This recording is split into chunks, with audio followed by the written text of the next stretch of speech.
Hey everyone, we made it back after a week off because my body fails me all the time. But here we are, back with our Defiant Actual Play episode 5, so our mid-season episode. And yeah, you know what? I'm not the only one here. We have an entire cast to go around, and maybe an awkward question to ask via our storyteller. So that's up to you, Andrew. Andrew, go ahead and go. Yes. Okay. So your icebreaker question for this week, unrelated to anything that we were previously discussing before we went live, is if you could choose one supernatural creature to take on a date, romantic, platonic date, who would it be and why? Why does it have to be just romantic and platonic? Like, why can't we fuck this creature? I thought that romantic includes fucking. Okay. Yeah. That's always been my assumption. Just making sure. Platonic doesn't though. So you need to tell us yours, of course, right? Go ahead. Who are you, by the way? What are you doing? Yeah, my name's Andrew. I'm the one in charge of this this story. I'm not in charge of the actual channel. That's Val. And mine would be Aaron Stack the Machine Man. Specifically Next Wave Aaron Stack the Machine Man, because he's a cheap date. Anyway, Ellie, go. This is very unfair. I'm Ellie. You can find me on Twitter at @Esperanto, and it's going to be Hellboy. Because, I mean, big guy, great comic collection. What else do I need in life?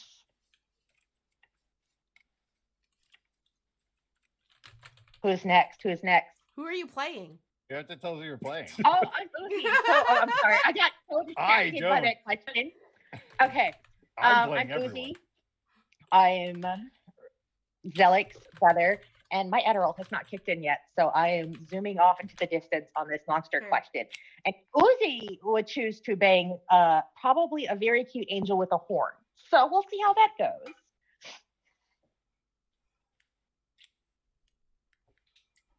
Who's next? I know there's an order. It's Fairy. Oh, it's me? I read anyway.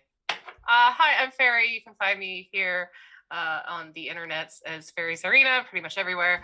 I personally, because I'm going to go with the one that I said when we were just talking, which is Victor Creed, because it was very controversial. And I have terrible taste in men. I just do. Anything feral, really. Wolverine. Yeah, anyway, I got a primal kink.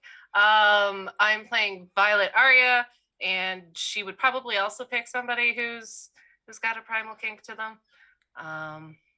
Yeah. Hey everybody, Pope here. Pope Robin on Twitter, Pope Robin on Twitch. I lurk in all your streams. I am getting to play Clive Bradley, someone who is trying desperately to be responsible right now. Clive has very specific tastes. They're rather divine. Still need to have a scene with his spouse. But as for me personally, I have way too many jokes and way too many tastes. But if we're going to the original question, like when I think monster, I'm going back to, classic filmography, Universal, etc. I have to go with the vampire. Like, the date might suck, but it's going to at least go somewhere. If you're lucky, the end of it will suck too. Well, again, we all there are questions when it comes to the vampirism thing. Like, are they cold? Are they lukewarm? Are they warm? You're like, where on the temperature scale are they? Question. Do they self-lubricate? Are we talking interview with a vampire or like Nosferatu or like, Straw? Or Gary Oldman vampire. Oh, I like if we're Gary Oldman, like on the street with the glasses. Yes. Aaliyah. The answer is yes. Aaliyah, okay. But Gary Oldman peak, like not old Dracula, but peak Dracula. Yes. Yeah. Yes. Yeah. Which, by the way, I know is also your face model for Clive. Yeah. Cool. Well, hey everyone. Hi Rendis in the chat. Hey everyone, I'm Val. This is my channel. I bring Zelik, who is the primal kink. And as far as myself, God, so many monster boyfriends. Like, so it is a toss up between the OG that started it, and that is Beast from Beauty and the Beast. Like, I was 8 years old and went, he should turn back. Like, no, his human form terrible. It's terrible. It's he should just remain terrible. the Beast forever. Just He's remain, hotter that way. Like, oh my god, when he rescues Belle from the wolves, I'm like, baby. I have a terrible Disney story for that later. Great. Now the thing is that now as an adult, it has to be the Iron Bull. Like, I don't see like any other one. He's voiced by Freddie Prinze Jr. and I am a child of the 90s, so like, you know, like she's all that is just ingrained into my brain all of the time. And I have dinner gonna be here if y'all are disturbed by me. Oh no, it's just fruit. And what's this? Potato salad. So you really went from 11 to 2 there where you're like, yeah, it's fruit. I love fruit. So I'm gonna snack here while y'all. Oh wait, we have actual stuff that we're doing today. Okay, listen. This is a viewer affected game. You can affect the game with your bits, subs, and donations. Every 100 biddies here goes into a reroll pool. So if we don't like dice, we can reroll it. If you subscribe to the channel, just like Pope did earlier, it goes into a shard regeneration pool. We have 17 of those, so just saying, when it's time for, and it's a single regen, not an entire thing. Romeo, you okay? And if you donate money, you can help us with one of our endeavors or our afflictions. Other than that, that's me, that's us, and while I eat food, Andrew, take us away. Yep, I'll bring us back up to speed. So last time we were playing, things got a little on the spicy side, we'll say, with the sudden appearance of a humongous burning tree that appeared to, after some investigation, be in some way breaking the carnival. Well, roll the cat. Paint numbers on the cat. Just yeah. So this giant tree showed up, and there was a lot of sort of back and forth about how to deal with it. But eventually, the group summoned Chernobog from the collective, I guess, media consciousness of the people left in the city. At the heart of that tree, they found the body of Texas Mazale, who was a Leviathan who had vanished previously. Everyone's kind of up in arms about this. So everyone sort of walked away exhausted. And this let the big bad evil guy sort of make his move. So with Zelik, he had just gotten wavy and swapped gravy with Cassidy Cornelius, the person in charge of the Mage's Law.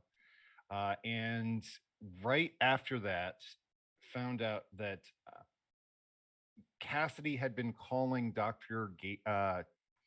Knott immediately before Knott's death. Let's see here. Uzi is about to get a message. Clive had just gotten a phone call from Rebecca Mabasso, who was commanded to go to his court, if I remember correctly. Yes. Yeah. And finally, Violet had a bit of a bad situation where her pet, Gwendolyn, told her to return the Birchman and then put a gun to her head. So I leave it to the group. Who desires to pick up their cliffhanger? As I have potato salad, not me. Oh, okay. So the fight's about to break out, and then the potato salad showed up. I think I am safe from the cats now. Okay. All right. So I guess we should save Gwendolyn. Yes, if you so desire. I would like to. She is my pet. Okay. So I'm gonna stand up. I'm gonna put my hands up. I'm gonna be like, okay. So what am I supposed to give back again? The Birchman is what. Okay. So what's the Birchman, and how do I give back? Okay. I'm gonna give you this one for free. I was asking Gwendolyn. Oh no. She's making the threat. I'm gonna give you the meta response to that for free. Okie dokie. Gwendolyn has the look in her eye of somebody who has had their mind changed for them. So right off the bat, she's operating on programming. She's not actually doing these actions herself, and you can kind of see through the facade because she looks terrified. Okay. Yeah. Just making sure that the cats are gone now. They keep trying to get at my coffee and my bagel. Anyway, so I'm gonna walk over to her and I'm gonna slowly put my hand on her forearm and pull the hand with the gun down. And I'm gonna be like, okay, we're not doing that. More than happy to give the Birchman back. But we're not killing ourselves. And then I'm gonna take the gun from her hand and put it on the counter of the bathroom, and then I'm gonna slowly put my hand like guided up her arm to her shoulder, and then into her hair and give her a kiss and see if that breaks the spell, as it were. All right. She is shaking quite badly. There's evidently some neurons firing that shouldn't be firing. In fact, she's almost having a seizure. Like, she's very close to that threshold.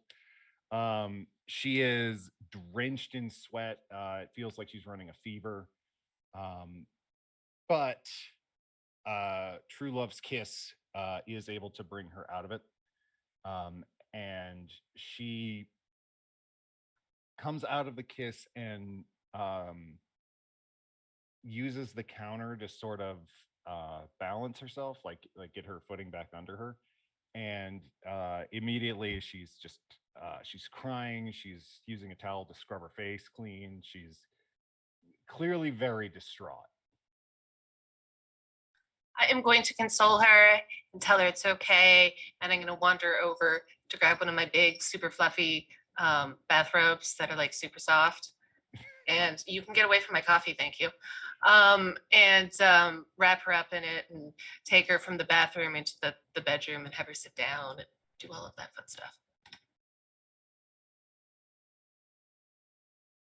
All right.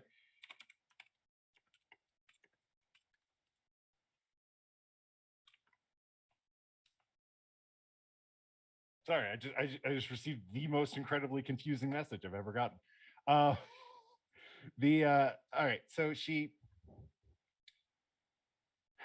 able to, after a few minutes of sort of bring her back down, she's out of it like she had just taken a very powerful sopholyptic. The Benadryl high, where you're just like, nothing that's happening here has any relevance to what's happening in the world around me, sort of situation. And she eventually just is sitting on the edge of your bed, just sort of like rubbing her forehead, trying to fight off the vertigo.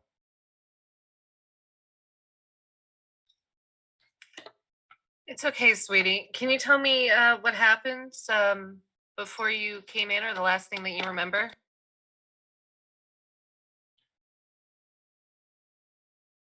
she says that she remembers specifically putting some dishes away. And I'm pulling that from real life, yes.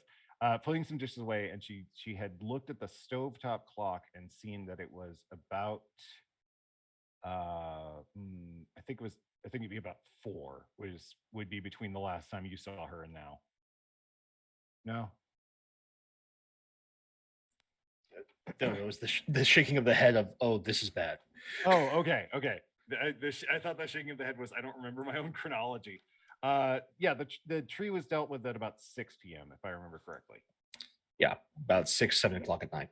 Okay, so yeah, she remembers after she saw the tree, she felt kind of confused, and she went downstairs and started doing some chores.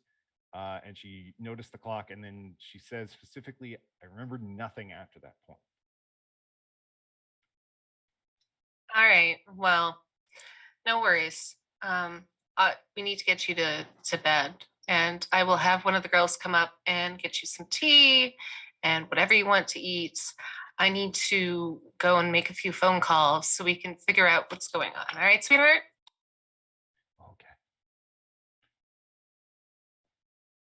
She says yes. Yeah. All right. Let's swap over to Uzi. Are you asleep right now? All right. Oh yeah, I'm cuddled and snuggled quite tight.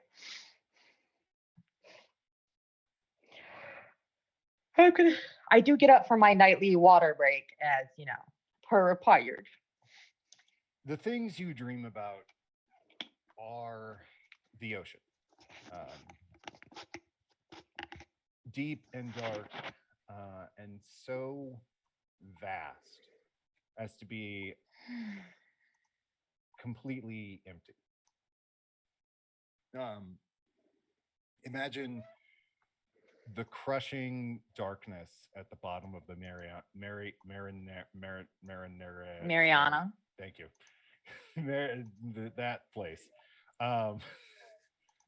Hundreds, if not millions, of pounds of pressure, and total complete darkness, save for small points of light in the very far distance that represent the bioluminescence of certain undersea animals. It's a lot like being in space. And what you feel in this dream is the sensation of hands beginning to run over your body, from your sides to your front, like first 1 and then 2 and then 3 and then 8 and then 12, all sort of like touching and pressing into your form and molding you almost, in a very sensual and powerfully erotic way. That is extremely distracting, and I'm certainly not taking the bait. So how does Uzi respond?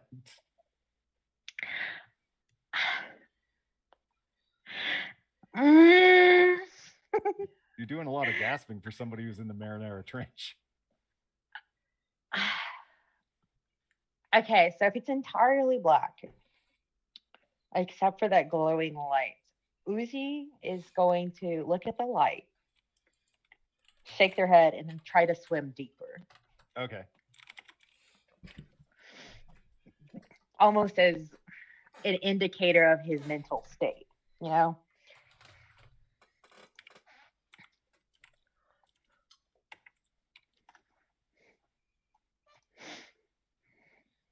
I have to look up a term.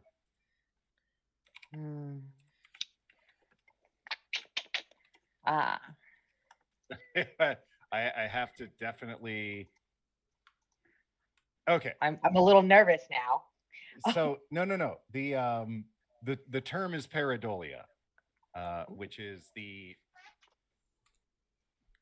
reflexive ability to see human faces and human silhouettes in the outlines of non-human objects. So like if you see a coat in a dim room and it looks like a person at first, Yeah. Or when you see faces in clouds. That's what pareidolia is. So you're swimming and you're going deeper, and you would expect at some point that you would see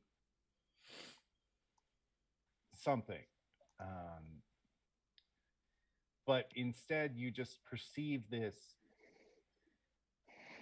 strange otherworldly darkness that begins to alter its shape as you're swimming down.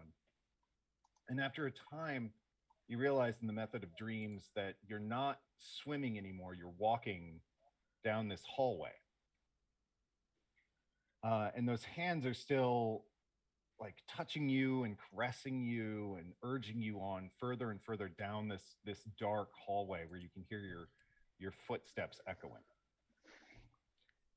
And at the end of the hallway, or what you presume to be the end because the darkness has a specific different quality to it, you see this almost velvety outline of what could be a human figure. And as one of the hands comes up around your throat, you hear the whisper in your ear of, "Give me back the parchment."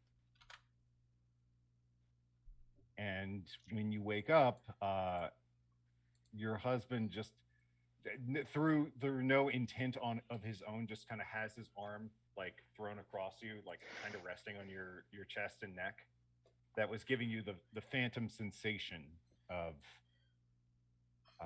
this closing around you. I'm gonna slowly move his hand away and just like Uzi's actually a very stealthy individual, so I'm just gonna kind of slide out of the bed and paddle to the bathroom, and have my midnight bathroom break, splash some water on my face, look into the mirror, and try to like center myself, thinking about what they said. Mm-hmm. And they're gonna kind of tilt their head and look in the mirror and smile slightly and go, "Everything has a price." And then flick the lights off and go back to their room. Look at their husband and then leave. Going out of their bedroom until like up a ladder, up another ladder, and then into their workshop. And they're just gonna sit down on like this chair in a room and stare at these containers, if you will, covered in like a cloth with ancient writing on it. And then lean and just become incredibly pensive and pull out their phone and just start texting someone. Mm-hmm.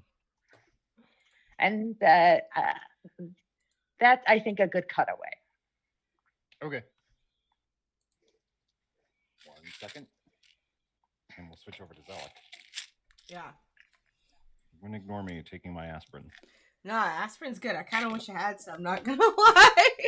Just took off my bra while I stepped away to give back my potato salad. Because it was like, it had to go. It was time. The older I get, the less interested in wearing a bra I am ever. Oh, God, they're the worst.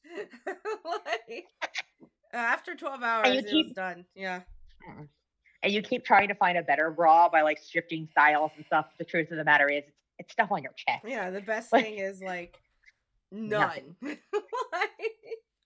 And one of those giant big dresses. Yep.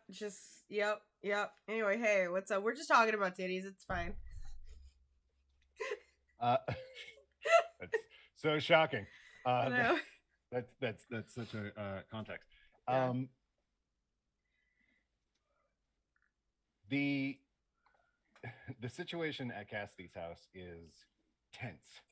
Yeah, I so from what I understand is I still have the phone with Clive on the other end of it. Yeah, because I answered it, and Clive is like, "Didn't expect to hear from you, bud." So I'm just gonna, and Cassidy is like staring at me, probably realizing, oh, fuck, and a little terrified. And I'll just be like, yeah, you should get to Cassidy's. And I'm gonna just crush the phone. So, Cassidy, standing naked in the doorway to the bathroom, is looking at you, looking at the phone, looking at you, and there's a lot of stuff that's happening in her brain right now. Oh, yeah. And she's like, why'd you break my phone? Yeah. About that. Yeah. I don't have the protection plan on my phone, so now I have to buy a new one. Yeah, I wonder why Clive called it. Yeah. Clive calls me sometimes. Yeah. I'm gonna leap in to grab her throat to slam her against the wall. All right. Okay. All right. Here we go. Yeah. Okay. Let me bring up the combat rules. I believe it's just like a standard contested challenge, but I need to see what the resolving challenge is. Here we go. Advanced resolution. Yeah. These ones are always kind of challenging for me because I'm never sure how to give the bad guys action properly.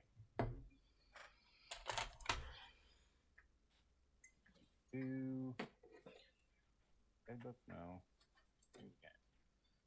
Just tell me how to. We'll wing it. Yeah. No, I got it. It's just challenges. Yeah. All right. So what is your outcome here? What do you want to do? I want to beat the shit out of her and make her tell the truth. Okay. Do you want to beat the shit out of her, or do you want to make her tell the truth? Yeah, like she's gotta she knows more than what she's letting on, like clearly. Well, no, I mean, like, which effect would you rather have? Oh, her tell the truth. Okay, so you're gonna give her the condition of contrite. Yeah. By punching her in the face repeatedly. Jack Bauer would be proud. Well, I'm going very specifically like for her throat and like slamming her against the wall, right? Like threatening, like it's essentially her last chance to fess up before this becomes a real fight. Before this becomes a problem. Okay, so tag wise, let's see. Sorry, I'm a little blind. So is this a strength challenge? Ultimately, yes. Okay. I'm gonna spend a shard, just in case it is impossible to make it possible. All right. And as far as my tags goes, I have powerful, imposing built. Perhaps my stamina can also, and since this is a threat, I would like to use my knows how to impress. Okay, so I'm seeing 4. Yeah, so 1, 2, 3, 4. Yeah. Okay. Let me bring up her face. That's the wrong file. TSD. Here she is. Okay, so lose 1 pot. Yeah, lose 1 pot. So you're working with 3. So that would be. With 3. I believe that's just 3. Sorry, 4d8. 4d8. Okay. Sorry, just marking off my shard here. Bam. Okay. 4d8. You said, right? Mm-hmm. Okay. 1, 2, 3, 4.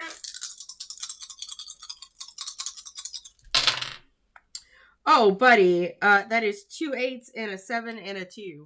So 3 successes. 3 successes.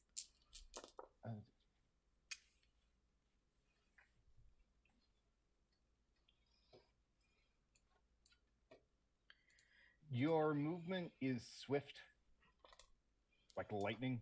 Mm-hmm. And you snag Cassidy by the neck just as you begin to see lightning start to crackle around her body. Mm-hmm. You catch her by the neck and hit the wall behind her so hard that it craters. And you've basically gained an opportunity by just skipping the fight. Yeah. All right. So she's sort of like, lightning against an earth dragon, please. Like so. So like as I like crater her against her own wall, and I lean up because I'm holding her up. I say like very very threatening. You could see my own skin just starting to harden, ready for a fight in case it comes. It's like, you have seconds to start telling us what you know before I make you.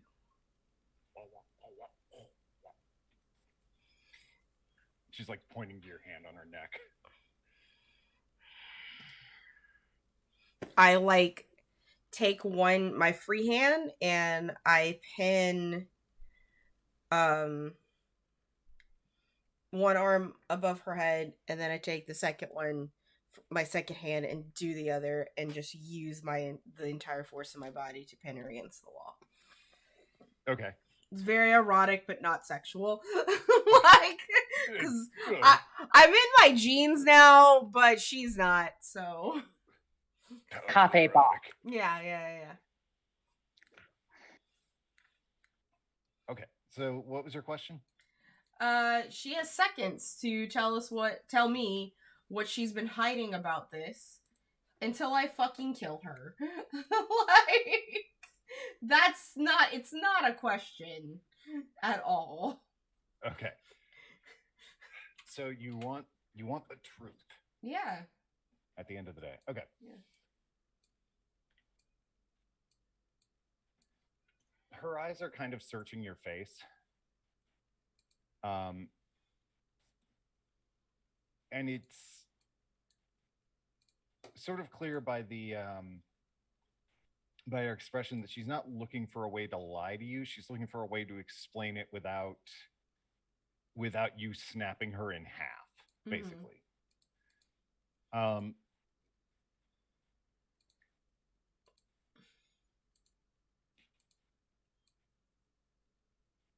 And finally, she just shakes her head and says, "There was a fuck up at the Colesti building. Mm-hmm. Someone made a mistake. It looks bad. I promise you it's not."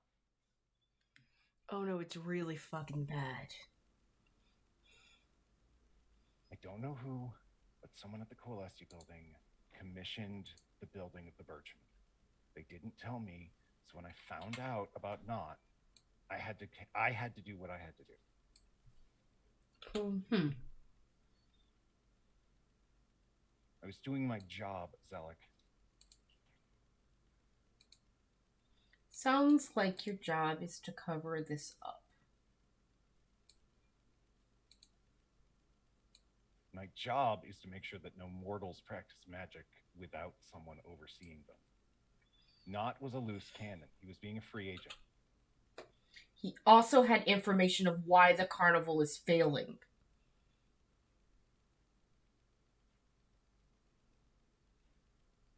Her face gets hard as a stone.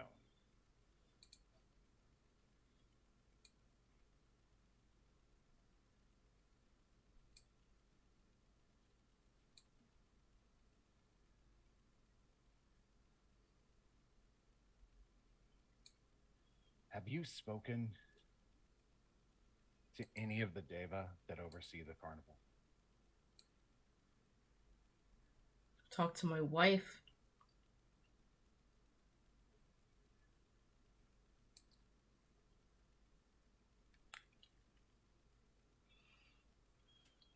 It It's a complicated living spell. It fades and grows over time. You're reading into these tea leaves. You're divining something that isn't there.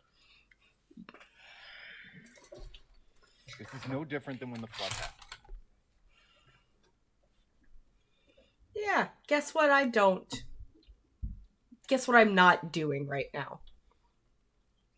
I don't know. What aren't you doing right now? Believing you. Oh. Don't worry, Clive's on his way. See, I'm not very good at extracting information. But my buddy is. Because here's the thing. The slower it takes for him to get here, the more likely I'm just gonna fucking kill you. Because I don't like being played, and I don't believe you. So you can keep talking. I don't believe you. You got actual information. And I don't know quite what questions to ask out of characterly. Sorry, my brain's dead. Cassidy yeah. looks you dead in the soul when you say that you're going to kill her, and just says 2. 2? 2. The second law of the Hierophant: the lives of all Defiant are sacred. If you kill me, you are not going to make it out of this room. Who was I want you to think about this very hard. Who was out of character? What was the name of the guy? Oh, Tex. He's like, yeah? And if Tex is dead because of you, because you prevented us getting the right information,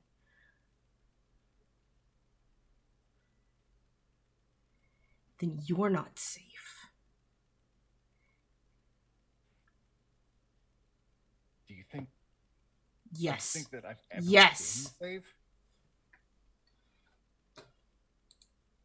What are you gonna do? Honestly, what are you gonna do to me? Are you gonna fucking kill me? What's that gonna solve? No, I'm serious. And she like sort of straightens up. I'm serious. What are you gonna do? Punch her in the face. I mean, she takes it. Mm-hmm. There's a second where the room is very briefly illuminated by a pair of sparks jumping between her fingers, but she doesn't defend herself from the hit. What she does afterwards is kind of turn her head to the side and spit out some of the blood from her mouth. What are you trying to do, Zelik? I'm trying to keep our space safe. This is my home, where I keep my stuff, where my family lives. By my grace, Aneth, and the grace of the others who are your superiors. I don't believe you have any grace in you. You want to find out? No. when she says you want to find out, there is a flash of lightning outside. Mm-hmm. When were you born, Cassidy?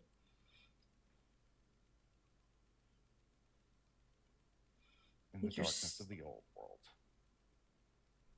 When the first flash of lightning flickered through the sky, that was me. Cute. I'm just waiting for Clive to get here. That's all. Clive's about to have a problem. Oh no! Okay. Well, actually, that's a good question, Pope. Do you want to get in on this, or what order do you want to do these two? Mm-hmm. Here's the thing. I think I would be there far quicker than most any of us are anticipating because of one important fact that I think most of us have forgotten. What that? Cassidy knows my true name.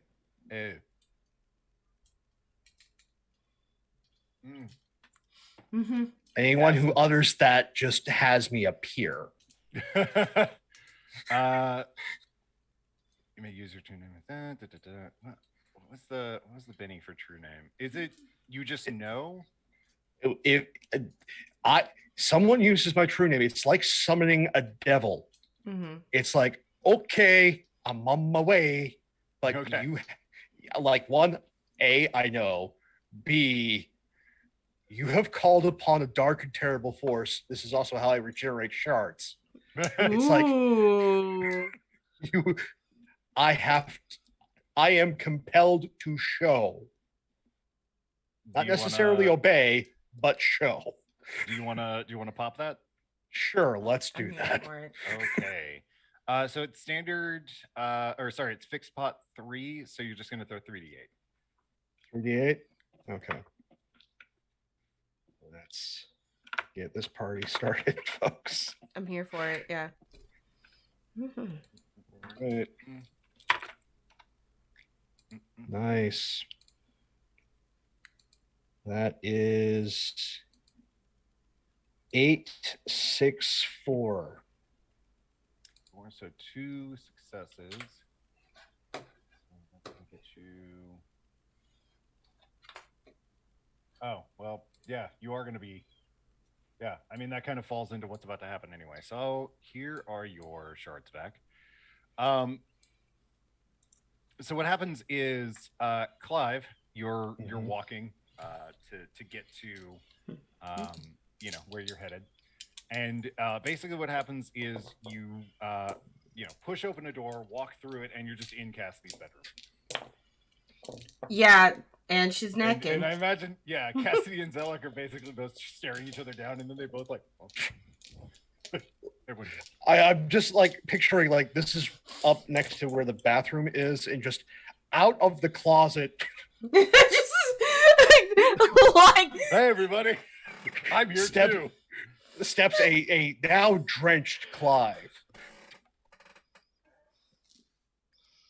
So your challenge, if you choose to accept it, is to help the person who knows your true name. Yup. I was summoned. Yo, you got your... Oh, fuck! Shit! Just... Yes, Bradley, if you could be so kind as to remove this lunatic. Zellick, just let Cassidy go for a second, please. Drop her. Only because he said please. Nah. She flexes her wrist, and in a spark of lightning is just dressed again.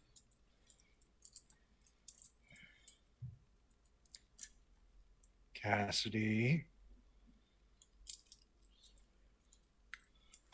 why did you call not multiple times? It was part of an investigation. You set us on the investigation, Cassidy. I don't like things being kept from me. Well, things were kept from me too. I don't care. You know my name. You invoked it. You know who I actually am. I don't like things being kept from me.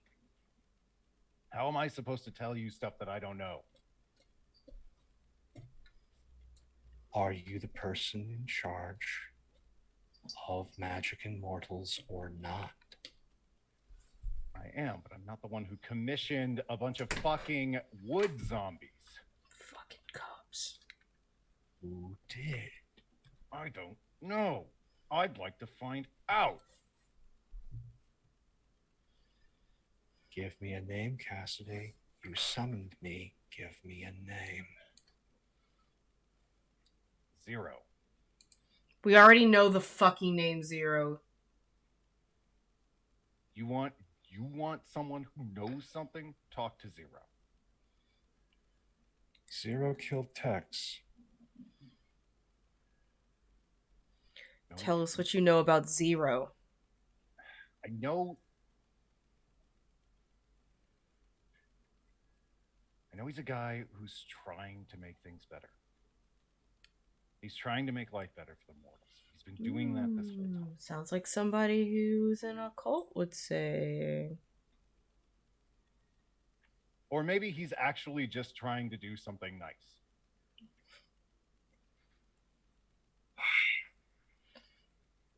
At the end of the fucking day, is that so goddamn hard to believe?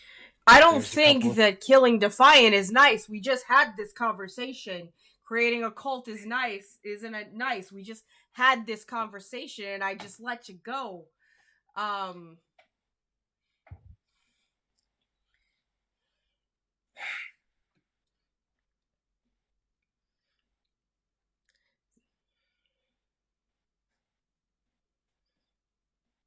a fucking killer. No, we do not kill Defiant. Yeah, I'm sure Tex would love for someone to have said that. Especially when there's a fucking horseman. We'll deal with pestilence in due time.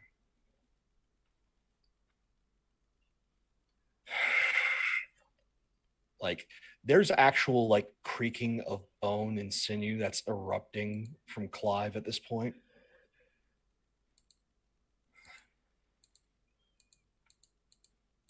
Okay, so, Cassidy, I need you to do something very specific for me. You have given me a name. You have given me 0. I will find them. That's the deal. Talk to him, clear him off your suspect list. Because the longer you go after this guy, the worse it's going to be when you find the actual culprits. That's nice. Your request is logged and noted. Yeah, and you see why I don't fucking trust her? Because this is the shit that's fucking going on. That's why I can't. Eat my ass. That was earlier. from in the background. However, if you are using me as Hell's bounty hunter, that means there's a price to be paid upon delivery. What do you want? Meeting with the higher fund. Done. Good. Now, if you two will excuse me. If you need a fucking ride. You're taking him with you. I got him to stop, and I have taken your bounty. He's your problem now. And I walk right back through the closet. I was gonna offer him a fucking ride. Like, whatever, I'll call you an Uber. I brought my own vehicle. I literally can mold the earth to bring me anywhere. To be fair, you have been drinking. Yeah, don't drink and rock. Yeah, speaking of, grabs my fucking bottle. Yeah, and you know what? You don't get any of this either. Right? And there's just like a moment, like I'm gonna pause, and I go, if I find out, if I confirm that you have any amount of responsibility, you will regret it. And I will leave. Okay. Mm-hmm. All right. Well, that was exciting. Yeah. I could have dragoned up and I could have just started wrestling her. Hate sex. It's like regular sex, but lightning and earthquakes. The volcano erupts. Camera pans to erupting volcano. Yeah, Rainier is like got some steam coming out of it. Like, yeah, pans to another. The San Juan fault is vibrating. Like, we do not. And a baby Defiant is born. Yeah. Look, make a baby Defiant. I'm just saying. We already had sex. A baby will save this relationship. It's Yeah. That was so exciting that I have to go pee. So I'm gonna take a bite.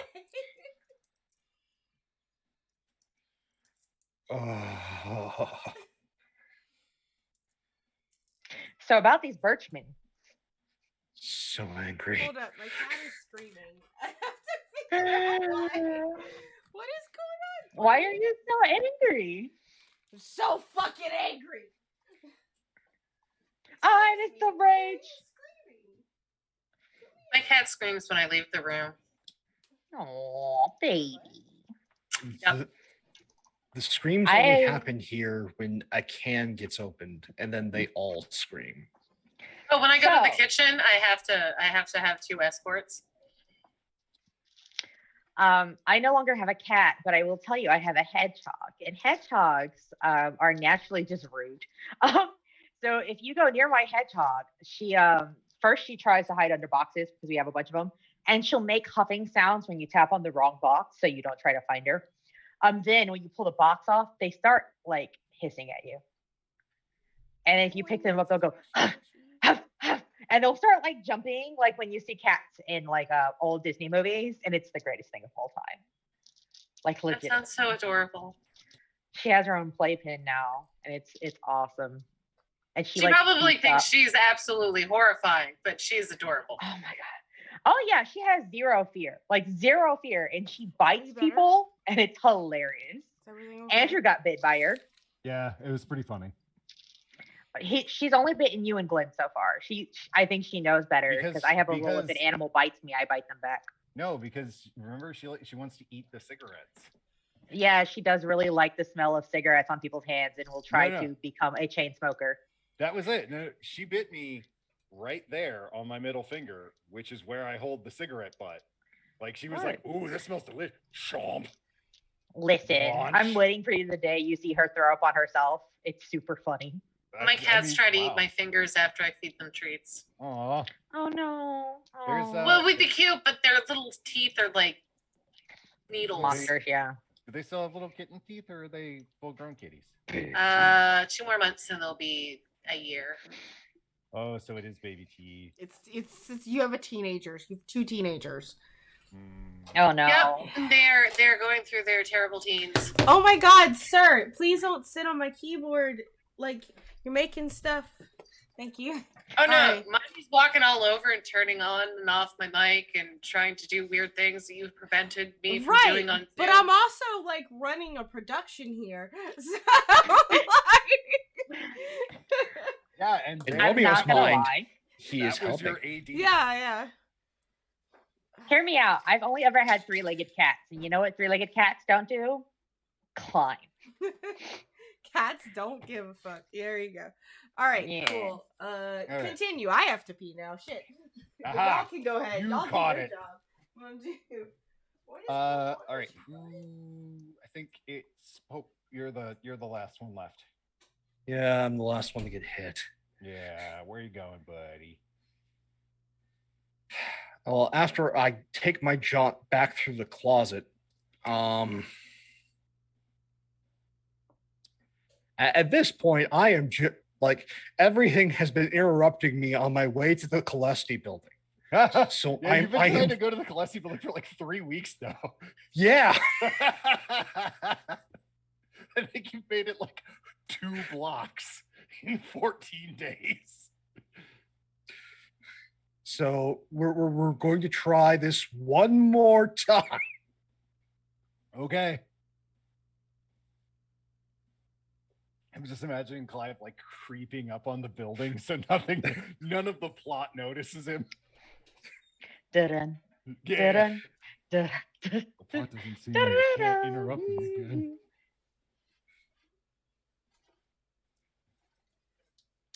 All right. I know it's bad, but I imagine Cloud just flatting into like the wall and moving across because they're like a demon and they're just in the shadow of the wall. These 2D. Wait, oh crap, someone's looking at me. Where'd it go? Can't Paper Mario this. I wish I could. All right. You are able to walk through the gigantic front doors of the Coalesci building. This place is bukkake with gold and marble. It's got a big ass chandelier. There's a huge reception desk made out of mahogany. Like, it's fancy. You want fancy? You gotta make it nice and classy. Put big ass chandelier.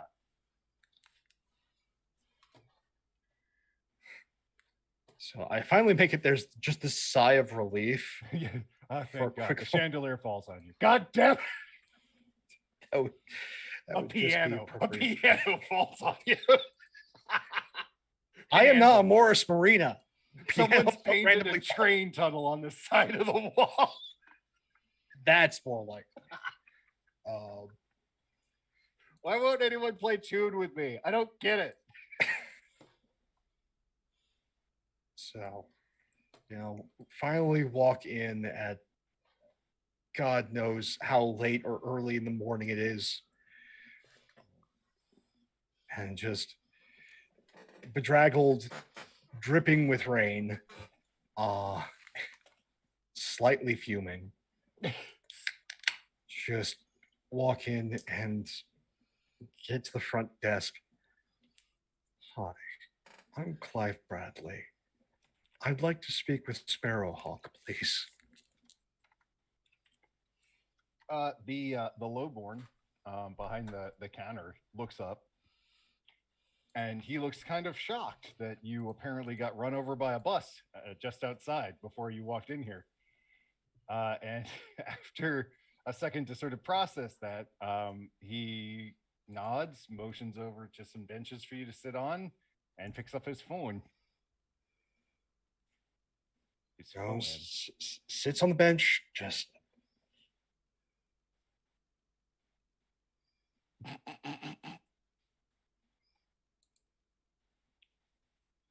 maybe 5 minutes later, you hear a voice. You look like shit. well, it's been a rough day. Part of the volunteer firefighter brigade, huh? I've had to do a number of things today that I was not planning on. It seems like everyone is trying to interrupt me, just trying to get to this building. So Sparrowhawk is, let me look at your notes here. Sparrowhawk is an individual of very androgynous features and dress. Right now, they're in a lab coat, a very puffy sweater, and cargo pants. So, aside from horseman-related activities,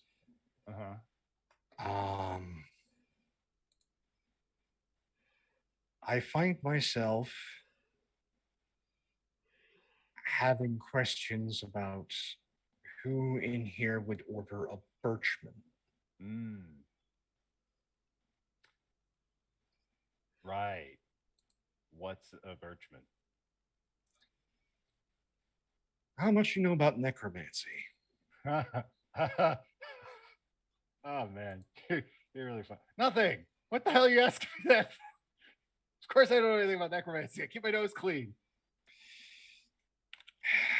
Usage of necromancy to animate semi-living to non-living material.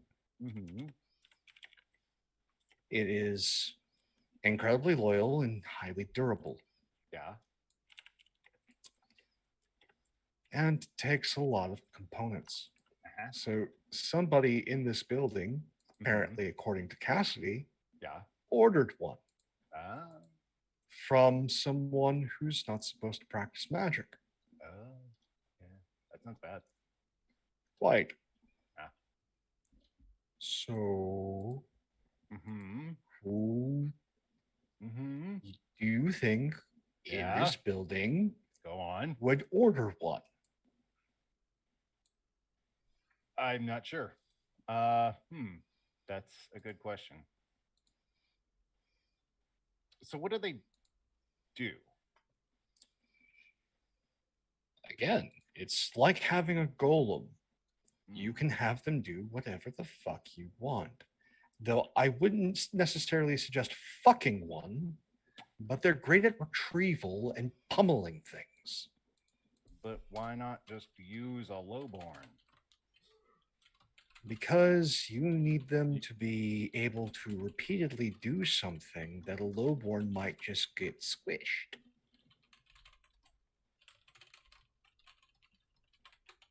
Okay. Also, you don't have to feed or pay them or even give them favors. Fair. That's a good point.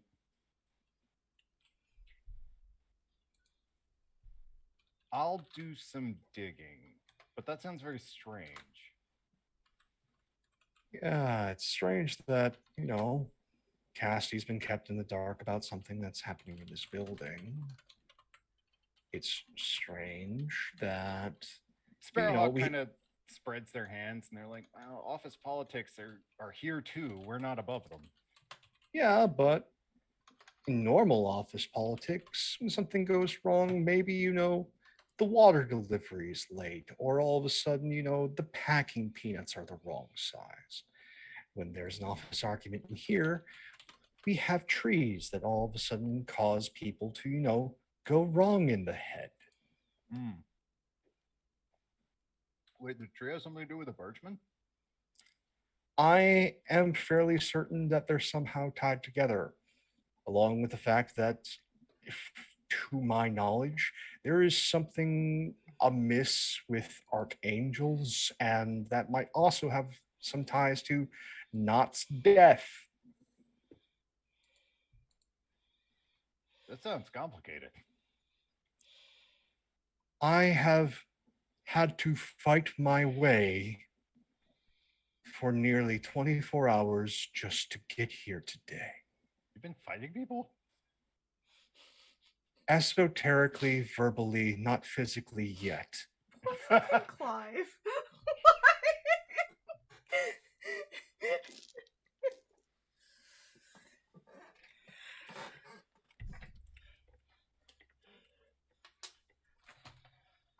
Sparrowhawk brushes off their lab coat and they sort of take a moment to think about the implications of what you're saying. And they say, this could be a bit on the dangerous side for me. What are you willing to offer for my time?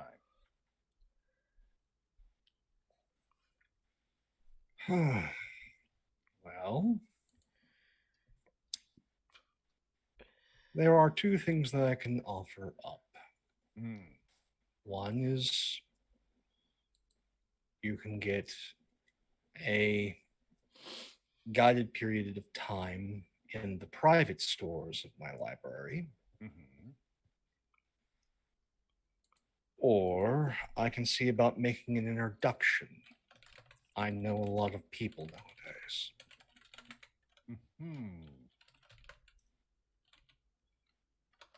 I'll go with the introduction, but I have to think that I would. I have to think about who I would like to say, who I'd like to get introduced to. For now, I'll just do some digging. Thank you. And in the meantime, just be safe. It seems as though one of the... I'm going to have to make an unfortunate stop before I come home because somebody killed one of our kind in order to make that damn tree.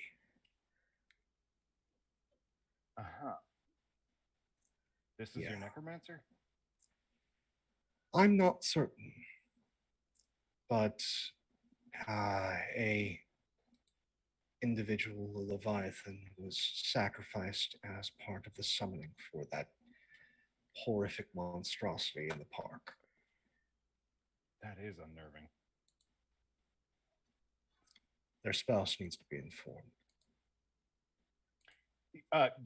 Right. Yeah, I'll go tell people. Like Sparrowhawk is just like, it's clear that they're so taken aback by this information that they're like, oh yeah, I gotta go do my job. Right. Yeah. Totally slipped past my mind there. All right. do you have any other actions you would like to take whilst in the Coalesci building? There's what I should do Uh-huh. and what I'm willing to do. Uh-huh.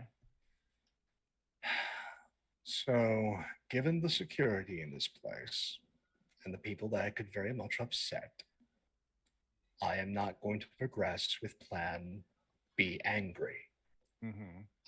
Plan Be Angry, we're going to put on the back burner. All right. So you're going to go with Plan C. What happens next? Yes, we're going to leave the building. It's all right up here, baby. We're at 100% synchro. We're drift compatible, completely controlling this yanker. All right. So the next thing you have. Sorry.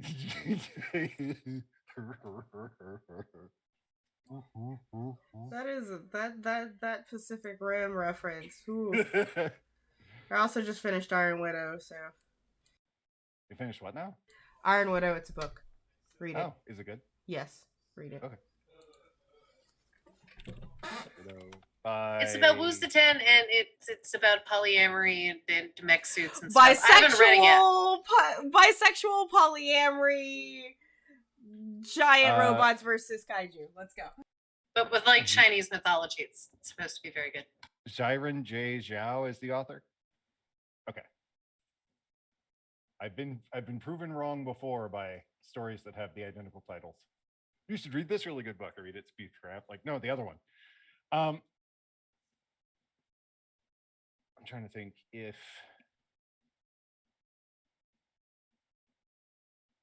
Fairy, did you have an action?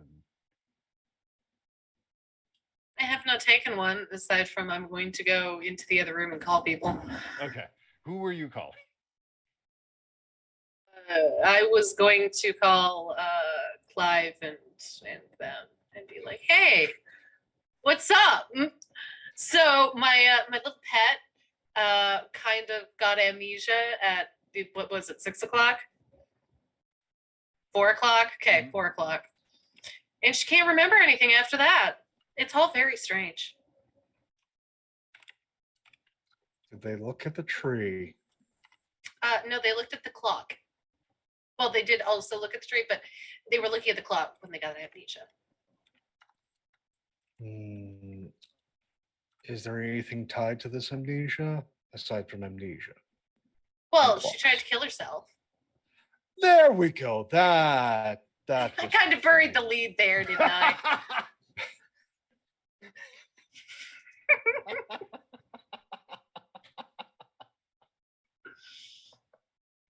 So, were there any sort of demands in this confrontation, or? Yeah, she said they wanted me to return something that started with a B. Birchman? Yeah, that thing. Don't know what it is, though. Okay. Okay, I see. Well, I've got good news and bad news. Let's start with the bad news. Bad news. I may need you to bail me out of prison? Jail? Possibly worse, but we'll see what happens. Oh, okay. So long as it doesn't cost me too much. We'll see. The good news is I'm the place to get answers because apparently somebody in the Coalesci building wanted one of those things and didn't necessarily inform everyone. So I'm going to make a scene and try and get some answers. All right. Well, you have fun making your scene. I've got to go and check on my pet, make sure she's not decided to off herself again. It's very busy here today. Yes, I would strongly advise any of your lowborn or individuals that you are caring about, clientele, etc., you keep a closer eye on, as I have a feeling somebody with a lot of power is upset that we got in the way of the plans. I do like getting in the way of plans, though. Good luck. Just click. I'm gonna go back to my pet. Be like, Okay. we've got everything under control, and we'll be taking care of it shortly. Gwen looks kind of relieved. And she sort of has this hesitant expression on her face that eventually resolves into her sort of pulling you kind of close and telling you, as opposed to anybody else who could overhear,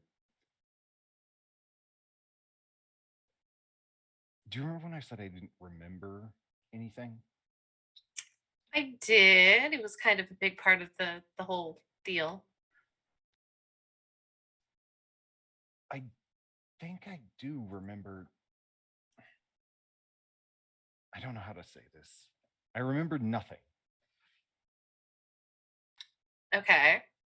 But you remember a sensation, a feeling? No. That's what I remember. Nothing. Like a void of nothing? Yes, my mind, my body, my consciousness, everything was filled with this horrible emptiness. Okay. Well, that's good to know. If you remember anything else or any sensations or anything like that, please let me know. I'm sure it will be helpful in solving this problem overall. Am I going to die? I'm not going to let anybody kill you. Don't worry. She's just like, oh, that's good. She lies back down and goes to sleep. I'm going to give her a kiss on the head and tuck her in and go and contemplate life.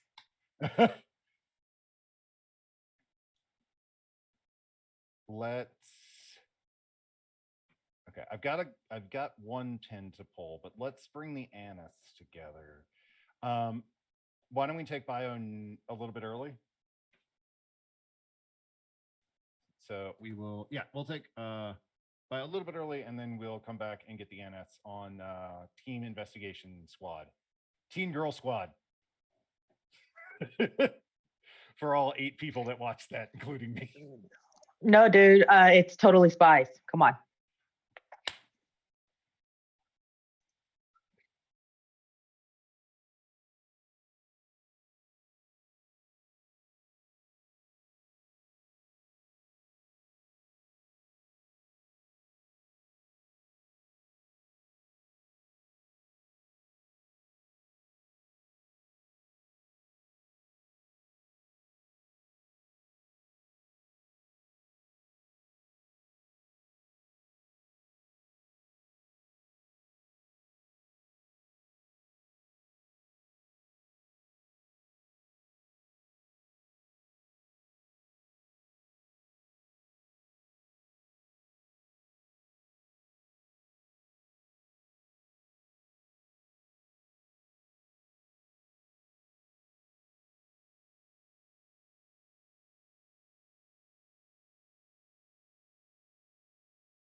And we're back. Hey. Hi, guys. Hey. We're fresh face. Some of us with fresher faces than others. This face has been on for about 10 hours. Nice. Your makeup stays way better than mine does. Listen, I will show you my brands. My brands. Anyway, yeah. Hey, everyone. We're back and stuff's happening. So, Grandfather, I have an evil spirit. Look at your evil spirit with your special eyes. My stand. Yeah. So go ahead. The ADHD is strong today. Yeah. All right. I believe the Annis wanted to get together. Oh, yeah. When I left Cassidy's, I don't even care if my sibling is sleeping. Probably not knowing them. So Zelik is going vent some frustrations. Sent a text message as a warning, but that's about it. Oh joy. I definitely did not read that text because I'm working on something. Mm-hmm. But when you appear, my system is set to make notice, so to speak. Yeah. I just show up at your house. Ring the doorbell. Ring it again. Andrew? Uh-huh. How is everyone else in my house sleeping? Usually they do it in beds. I'm gonna try to get to the doorbell. Okay. The door before anything wakes up. Good idea.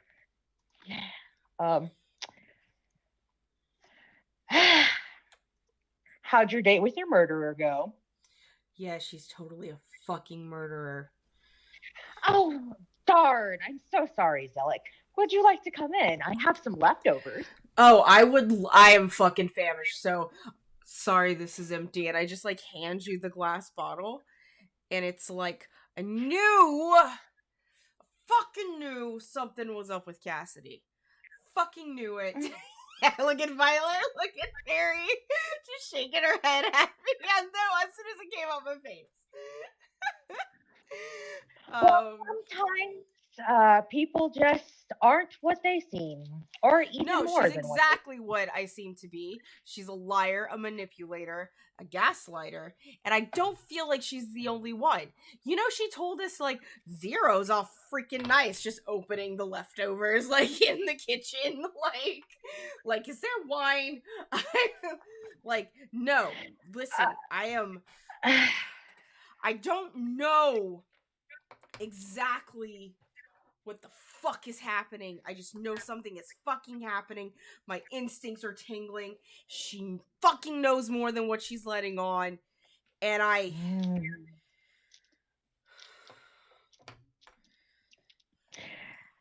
You fucked her, didn't you? Oh, of course I fucked her. How else was I supposed to look for the Zero tattoo?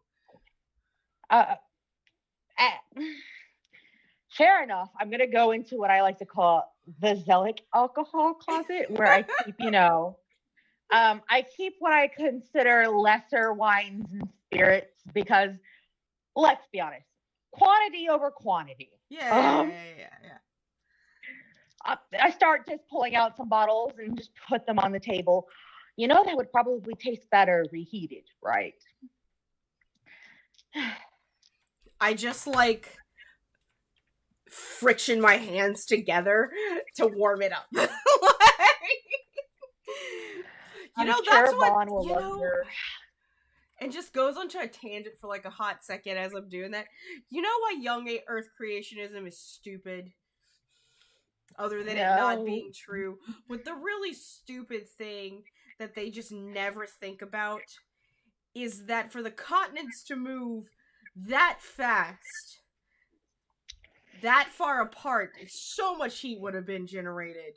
The world would have been on fire. They just didn't take that into. Anyway, so I feel like I'm being taken from a fool, and I'm fucking mad about this. I'm just fucking mad. Sorry. Yeah. So I understand, but Vaughn is sleeping, so like maybe let's not wake up my partners. And But you don't how have about I this just make sign proof? some people have very good hearing. So why did I just make you a good old fashioned sandwich? I'm gonna go I would in. actually like an old fashioned, but if you want to make me an old fashioned and an old fashioned sandwich, An old fashioned sandwich is just the drink between two slices of bread. Thank you. with a slice of board. That was exactly what I was imagining. I'm gonna reach under my sink and pull out a jar that is of a questionable color. And there's like floating peppers in it, and I'm gonna open it, and it's just gonna smell like fermented fish. I'm gonna get some just shitty American Wonder Bread out and just start some mayo and just start putting together this nightmare sandwich. All right. So, did you talk to your wife about the situation? I think she's fucking lying too. Oh, Andrew, I'm gonna check my phone to just get some progress on some things. Well, I mean, you have a. And why do you think she's lying to you? Because she should know, and she acts like everything's okay. Just think she's lying. It's a gut feeling, okay? It's the same gut feeling I've had, and guess what? It's always been right. Doesn't have to have all of the information. It's just right, and I have this gut feeling about Cassidy, gut feeling about Anise, gut feeling, just these gut feelings. By the way, Cassidy knows Clive's real name. He just walked out of her closet. Okay. And why would you need to know that? That almost sounds like if they needed Clive because there was trouble. Did someone try to hurt you guys while you were fornicating? Oh, I was strangling her. While you were fornicating? No. We were done with the fornication. Who's that? God? Oh, is that just Michael no that's one, just walking no in? One. No one. That Michael Gabriel. Gabriel's head just like slowly comes in. Why are we choking them during set? Oh, okay. I guess we're going this way then. Hi. No. It's fine. Ignore that. Continue as you were.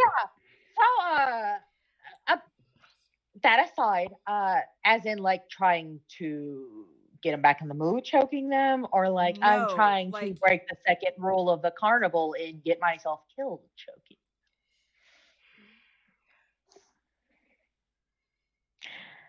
If Clyde hadn't showed up, I might have killed her.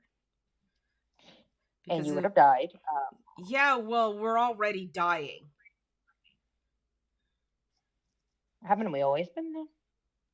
Yeah, I don't want to speed up the process. And the thing is, it's so fucking slimy if someone is indirectly responsible for the death of Defiant and not getting their comeuppance. But the rule keeps us from killing that person. Let's be honest. We live in a world where we are constantly fighting ad nauseum the forces of nature, its very self, and God. People are going to die. That's just how it is. And as for the feeling, did we really think this would last forever? You were there when this whole thing was started too, and even then. Don't be so nonchalant about it. What am I supposed to be afraid? I stopped doing that 600 years ago. At this point, maybe they're just trying to find a different way, and we don't know yet. Who knows? You're doing it fucking too. I'm just gonna take this sandwich, and I'm just gonna leave. See you later. Don't drink and drive. I have the earth. Yeah. Gotta close the door. That's cool. Nope, not closing the door. I'm just gonna let all the rain come out. Because, people are very dismissive and nihilist of all the emotions of, just losing everything that we almost died for, gone, but that's okay. I'm the only one who gives a shit. It's fine. Bye. See you later. Closes the door, leaves. I open the door. Zillick, sometimes you need already to remember boring certain... into the earth. Sometimes people handle trauma differently. I'm going to close the door and I'm going to take a look at my phone and see if a certain person has contacted me. Literally just crocodiling into the... With your little eyeballs. And listen, I've decided now, since the last time, that Zelic really is just like his dragon form is the not Suchomimus, the crocodile Suchocosis or whatever, like the Triassic crocodilian that just I love the idea of underground sonar. It's like a the Zelic sort of going this swimming through the earth. Bing, bing. Bitch, I'm a graboid. Leave me alone. just well, he's going with his straw, but well, the fuck ever. Yes, your message has been responded to. Good. I'm gonna text Clive and go, do you want to go on a trip with me? It requires discretion. No one leaves him alone. And then I'm just gonna put a big old 0 at the end of it. In the Celesti building, possibly going to get myself sent to prison. Izzy. Oh, I guess I'll go to this meeting with 0 by myself then. I mean, you have Fairy right there. I know. I'm texting Clive to try to get him not to get okay. murdered. Trying to trigger the nosiness. Oh well, no, I have Fairy, don't I? Enjoy getting murdered. I have Violet, don't I? Enjoy getting murdered, Clive. I'm gonna text that back, and then I'm gonna call Violet. Hi, Violet. Darling. What's up? Would you like to take a trip with me? I want to go see a count of numbers, if you will. And again, 0 is not really a number, is it? I mean, kind of is. I'm not really good at math. It's not really my thing. I'm just a bimbo. Well, you see, 0 is it goes on a full ass rant and then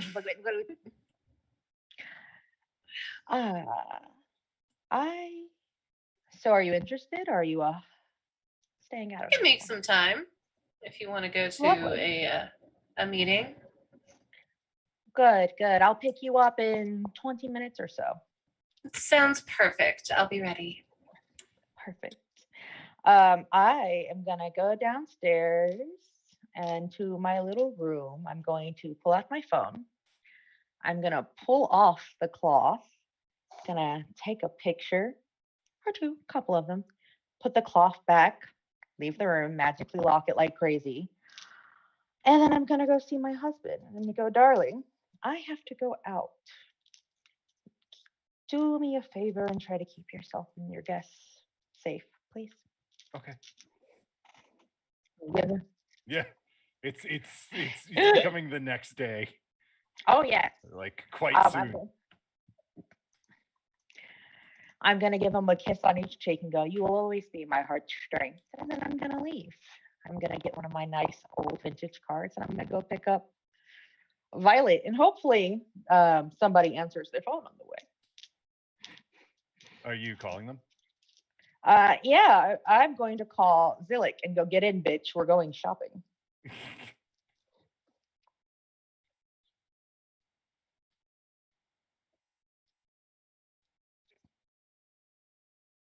Come on. We have a math lesson to do. Let's go.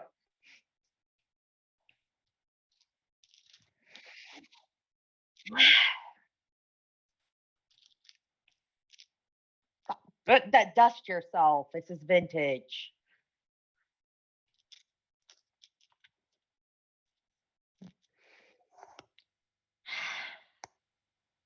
Okay. And then gonna text Clive, going once. Come on, buddy. Don't get yourself murdered. Well, Murder violates the second law. I'll be fine. I for real thought you were about to say murder violates the Second Amendment. And I'm like, dude, the Second Amendment is all about murder. What the fuck are you talking about? No, but murder violates the second law. I'll be fine. except for that guy they murdered earlier.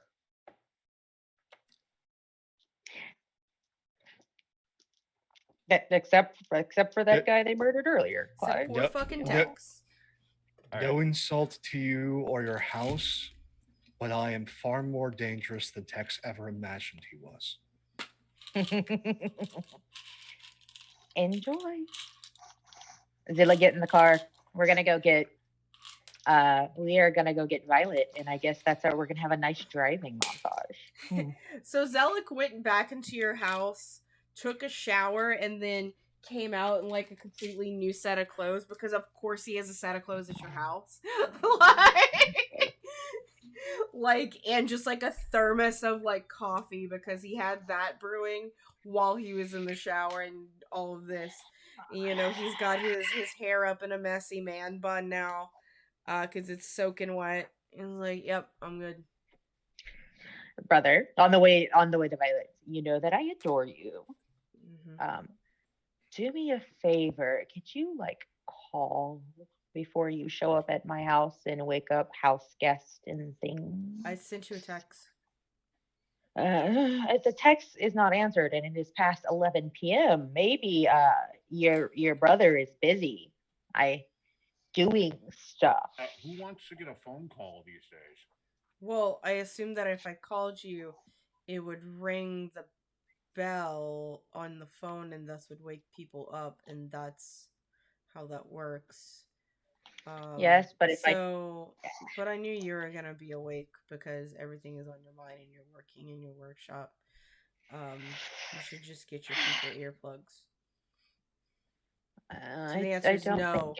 When I'm having an actual like crisis after being of my sanity, I could just not come to you anymore. How's that sound? You know what? That sounds good. I'm just not, since I'm never taken seriously anyway, so I'm just gonna stop coming, period. Yeah. I am this close to just going into the actual fucking apocalypse and just living there and going mad because I feel like I'm going mad in here anyway, because what's the point of protecting everything? Anyway, this one's rum flavored and he just opens the thermos. Picture ship. Zelik, I have been trying to court the same person for the past, I don't know, year or so. Mm-hmm. And finally, gets to spend the night, have a nice dinner, and then a burning fucking tree shows up outside. And then you, a disaster almost equivocal to a burning tree, shows up. I love you. You are my brother. My life is also important. I do things. Right, I've already figured out this solve. I just stopped coming. I've already given you the solution. Sorry I came to you. Sorry I messed up your night over, that you weren't sleeping with them because you were in your workshop. Sorry I messed that up. What I'm saying is you don't have to fucking worry about it anymore. I followed you into wars. Yeah, I know. And because I asked for one day for myself, I am now the monster. Yeah. No one is saying that. No one is literally saying that. No one has called you a monster. Well, I mean, we're dragons. Nobody is saying that. And here it goes again. You know what? He gets out of the car. Isn't the car moving? I'm going to go on a dramatic rant into which the entire world did not revolve around me for 4 seconds. Like, no one in the world is probably ending. Then why can't I enjoy the last moments? The car is just pulling up and I can hear all of this shouting from outside of the car. Ma chérie, your chariot. I get out and open the door because, it's born in a barn. How was your evening? It's been a little less chaotic than this. The road to hell is paved with good intentions. So I have heard. How are you two doing? I got cocked. Cuddle cocked, but cocked. By some kind of creepy guy in a dream. And then my brother. So it's the 70s all over again. With less acid. Anyway, we're going to go visit a man who we should see about some trees. What was that? I said Tex used to spit acid. You're still very upset about the death of your friend, aren't you? I mean, shouldn't we all be?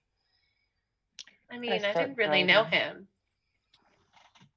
Doesn't matter. We survived a war, not. I mean, that does kind of affect how much, it personally affects me. Not to say that his death is not sad. It's just...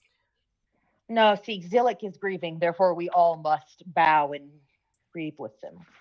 That is how the world works, right? Zillick always gets what Zillick wants.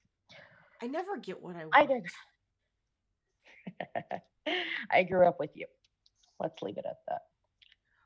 How is my point going over everyone's head? How are you not worried that you're next? Or you, and I turn to Fairy, or any of us. The space that we made for ourselves is no longer holding. And everyone is here as nonchalant, and whenever someone does anything to see if, and it's just, I don't get it. I don't get how nihilistic why you're being nihilistic. And I don't get how you can't care that the stuff that holds everything that's important to you is crumbling. I would like us to stop at a red light and me to just look at Zillick. We are the leaders of everyone whose world is crumbling. And if we crumble too, what happens? It's not a lack of fear. It's not a lack of concern. It's an acknowledgement of our role and attempting to play it beyond that. We are going to meet allegedly Zero. So maybe we'll get some answers as to what and why these things are occurring and who potentially is behind the situation. Yes? So let's put on our It's about fucking time. Cordial faces and try to get through this. I'm a bit confused. Are you going to go see Zero or are you going to go see Rive? I'm going to go see Rive, but I'm hoping Rive can tell me about Zero. Aha. And the easiest way is not to explain everything as we go. Okay. I found that causes detours. So yeah, I'm going to pull up to where I know Rive is. Okay. Welcome to the airport. The airport is a bit of a complicated situation in Trompe-l'oeil. Because there's no air traffic anymore, due to the fact that most of the world doesn't exist outside of this sphere. What actually happens is people come to the airport and they get on their flight and they're put into a virtual reality pod. And I thought you were going to say they get really high. There are drugs involved, yes. They're given soporifics and hallucinogens, and they're hypnotized using VR technology to believe that they went on a vacation. And then they come back, and wow, what an amazing time we had in France, guys. But they actually didn't go anywhere. Insofar as how people move away from the city by flying, they don't. They get into the VR pod and they're like, "All right, bye everybody. I'm gonna go live in Spain." And then they come out of the VR pod and they're like, "I've just moved to Trump boy." There's a lot of shell game happening here. And when Uzi pulls up, they go up to a to a little whatchamacallit? Kiosk. No. Still a kiosk. The call box that has the little dial pad on it. Ah. Yeah. And Uzi puts in a specific code. And a flat part of the wall drops in and slides to the side. And Uzi drives down a corkscrew loading dock into this dark, cool, large expanse. And when Uzi parks the car, y'all get out and go through a small parking lot into a tiny antechamber, and then out into a wide room that's probably maybe 100 feet wide, a couple 100 feet long, but it's so large and so poorly lit you can't see how far away the walls are. There are server racks every few feet that are freestanding on these concrete on the concrete floor, with Ethernet cables and other data cables going up into the darkness. And the whole thing has this dark green, sickly illumination from all the little LEDs on the racks. And looking up slightly, you can see that all these cables have created this thick, tangled nest of wiring.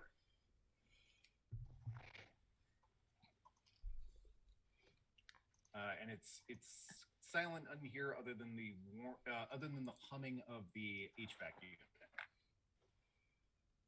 That is currently working overtime because all of these servers are pumping out the mad heat. Have you guys ever visited the airport? I have on occasion. My mountain is literally right there. Then you what know about other mountains? As I was saying, go ahead. This place is ran by a very clever little weaver, we'll call them. And I think they can give us some appropriate information about our current prey. Isn't that right? Come on, dear. I know you're listening. Some of the cables above you twitch and very slightly move. And a shadowy, mostly obscured, semi-humanoid figure shifts a couple of the cables aside. And there's this strange hissing, succulent voice that whispers, "I can help." Of course you can, lambskins. Brother, Violet, this is my friend. The figure descends slightly. She is a 1 in a million chance, still means that 1 in a million people suffers from it. Her defiant soul didn't take to her body properly. So she is a human that has had 2 additional arms basically stapled to her torso, and a trio of eyes that have red-rimmed, inflamed tissue around them. Her lower jaw is constantly oozing this slow dribble of clear poison. And she has some sort of growth on her lower back that gives her this very not anthropoid, what's the word for spiders? She's got a big spider butt. Arachnid. That's the one. Arachnian silhouette. And she as though she weighs nothing, hangs upside down from these wires. And she's in like really tattered, ratty clothes. Like old band t-shirts that are sort of layered on top of one another. Nasty, like loose cargo pants, that sort of thing. This is the keeper of the airport, and they are being so kind to do us a favor and give us a little bit of information. And I am very gracious for that. And I'm gonna pull out of my very nice coat from like kind of nowhere a vinyl of the Black Parade. Okay. It's like, look, it's a classic. Yes. She hangs upside down somehow by her big toes. Takes it in two of her fingers and like coils back up into the wires. Your payment is good, but I would have done it for free. I know, but sometimes it's not payment, it's a gift. I am looking for someone who recently has been harassing me in my precious home about Birchman. Okay. Who's the person? They go by the name Zero.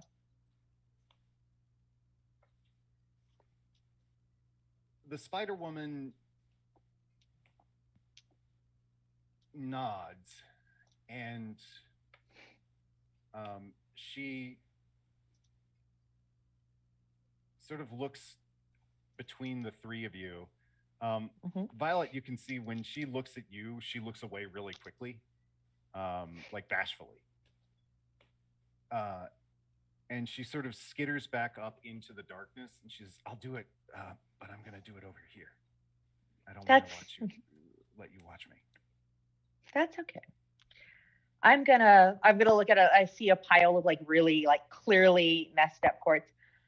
You know, I've got my little kid on me. I think I'll clean these up for you. Violet, would you mind helping me? Of course, if you tell me what to do. I just need you to help me get these a little loose. Of course. And I'll come over to the cords and I'll.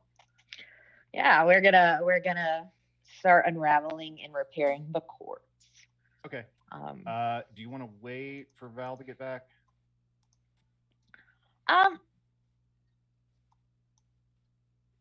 Because I can kind of. Oh, cut to Clive. Yeah, I can pull the pin on Pope.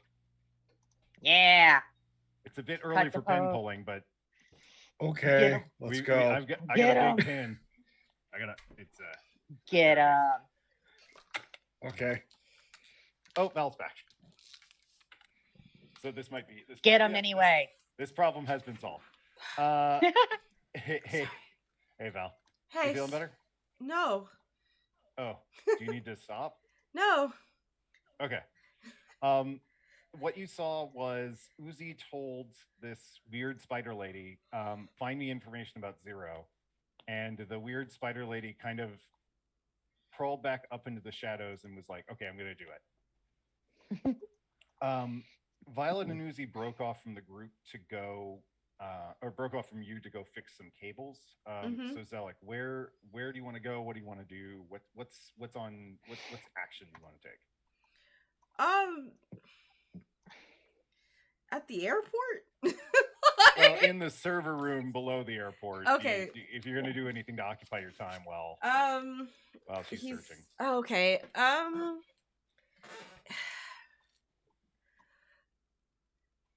I think he's done.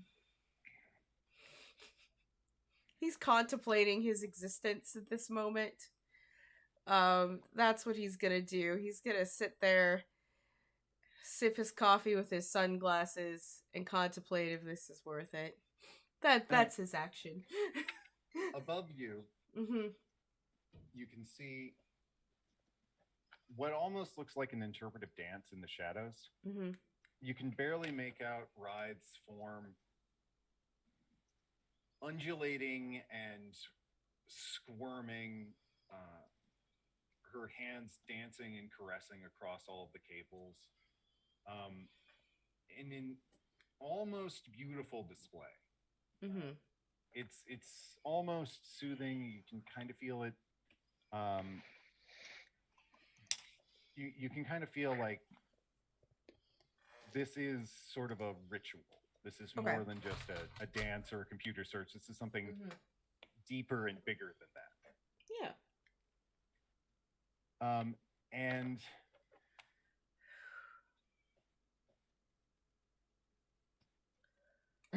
the individual weaves together these cables and wires into an egg about the size of a basketball. Mm-hmm.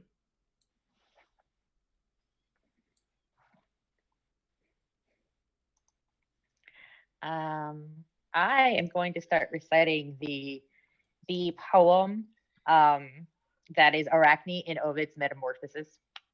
Like I'm going to recite it as is via a poem style and just try to kind of hint what that situation is without,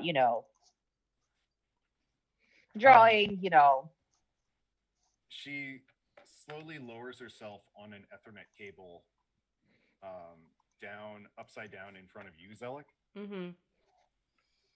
And offers you this egg made of hair and Ethernet cables.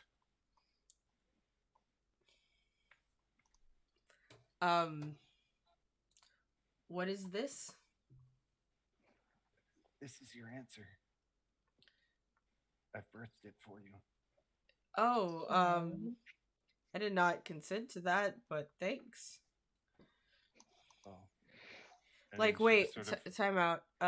What answer? Like, you wanted to find Zero. Oh, yeah. I found him. Is okay. Thank you. Just takes the ether cable and the hair. You have to crack it. I have to crack it? It doesn't work if I do it. Can I crack it right here? Should I do it right here? Yeah. Okay. Should we wait for my sibling and Violet before I crack it? Or can I just you want me? But do I have to crack it specifically? I don't know the specifics of this. I haven't gone to bed yet. Any one of you can do it. You just. Cool, I'm gonna just throw it on the ground. Mazel tov, I guess. She said to crack it. How she's supposed to crack it? I just Alright, I love her being like, well, you look like the strongest one. It's like, all right. Yeah. Opa! Hey! Alright, I'm gonna throw it on the ground, and see what happens. Let's see what happens. It super grossly cracks, like an actual eggshell. Yeah. You can see the inside of the Ethernet cables that form the shell itself as it breaks open and pours forth this thick, viscous, semi-opaque, steaming slop of afterbirth. And in the middle of it is a perfectly clean, perfectly dry manila envelope. That inside of that contains a write-up, a very confusing write-up.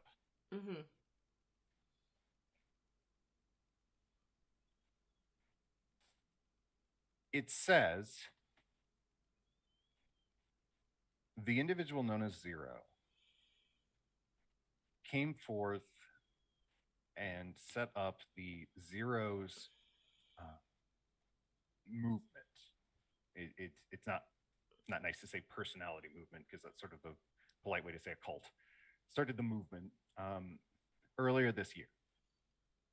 So you started a cult. And all the information that you can that Rythe was able to find out about them indicates that it's working for people. People on social media are saying things like, "Oh my God, what the fuck is that?" Okay, Pope scared the shit out of me. It's a back scratcher. I didn't see his arm. I just saw a weird wooden hand coming in, like he was about to get killed by a marionette. You knew too much. Somebody clip that. What the shit was that? They're saying things like, getting rid of these things that were holding me back really helped. People are saying like, I quit my job and now I farm, or I left my spouse. They were making me unhappy. I cut my parents out. They were holding me back. I gave away these things that I owned because they weren't necessary for me. And they are finding some manner of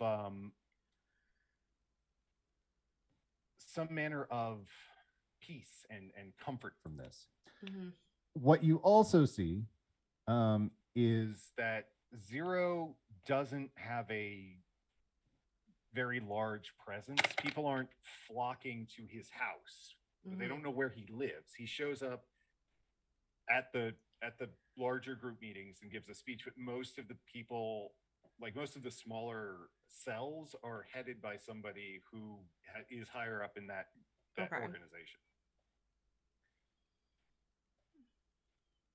Rythe also found out who Zero was under the bandages, and this is where it gets very confusing.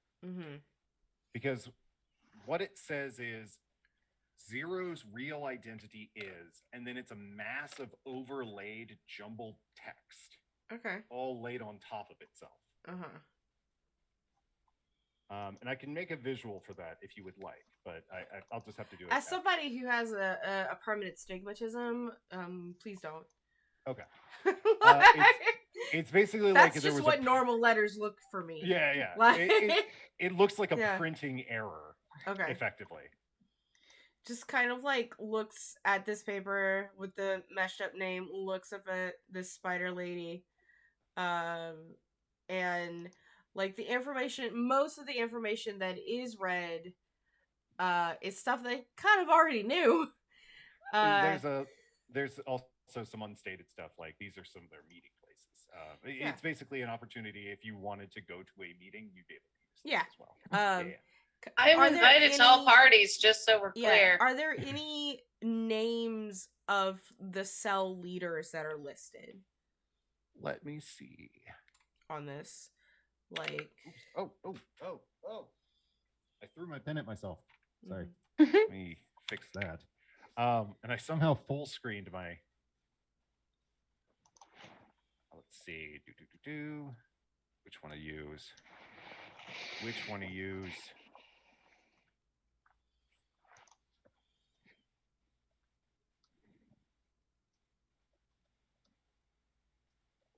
Oh, yeah, here we go. Some of the individuals that are that you see as important big muckety mucks when it comes to the running of the Zeros are Malpero Diogracias, Hieronius Prominence, and Salazar Sidewinder. Okay, do I know any of these people? What do I know about them? You don't know any of those people, but Bradley knows Sidewinder. Okay. Give me a second.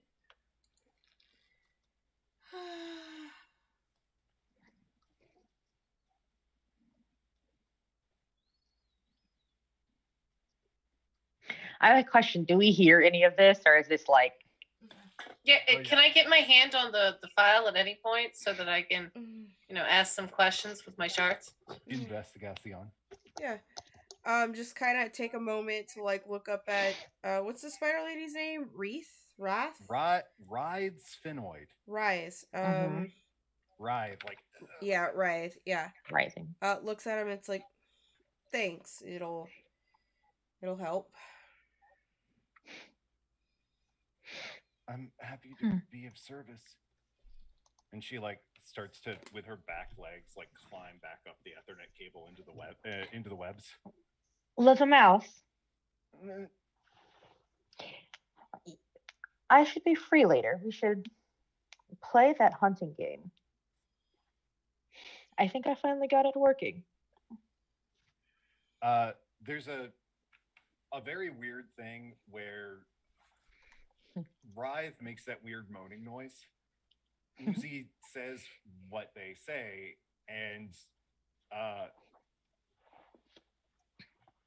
Writhe's hands go up to her mouth, and she runs behind one of the server racks and just upchucks an entire liter of poison onto the floor. And she's like, "Stay over there. I have to go wash my hands." Isn't she darling? She's very sweet. I agree. We have very similar interests. Just looks around the room of computers. My eyes glazing a little bit over in that envy. Ooh. Does anyone want to make some? We get a sub. Yep, my mods.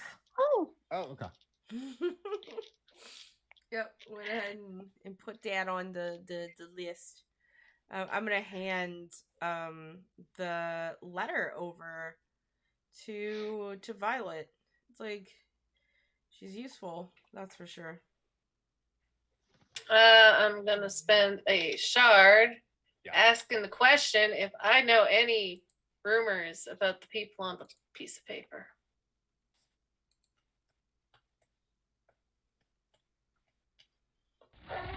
You've heard the name Malpero Diogracias before, in not glowing terms. They're a Deva gun for hire that goes out and makes people disappear by eating them alive. Nice. Yeah. Salazar, you haven't really heard any rumors about him.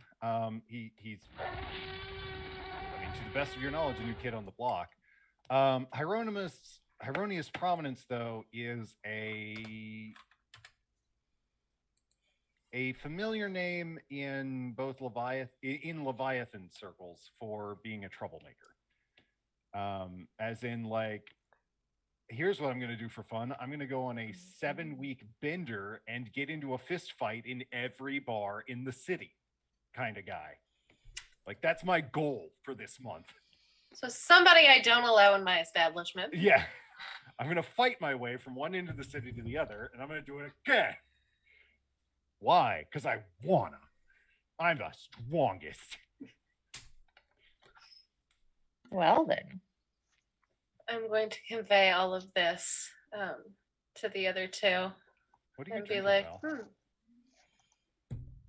it does look yummy. Yeah, what is that? So it's a soda stream. So with a strawberry lemonade. Ooh. Crystal light inside of it. So you just that sounds yummy. It is. It's super yummy. It gets me to drink more water. So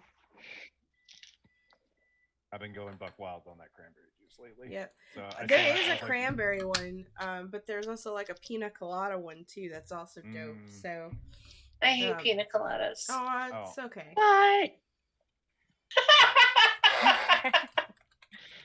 A lot of people are strange with that pina colada bread, but it had banana in it, and I don't want you to die. Okay. Oh, yellow.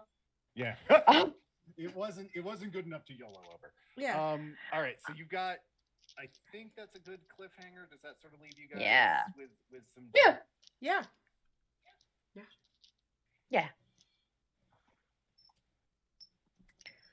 All right. Someone's about to get fucking arrested for what?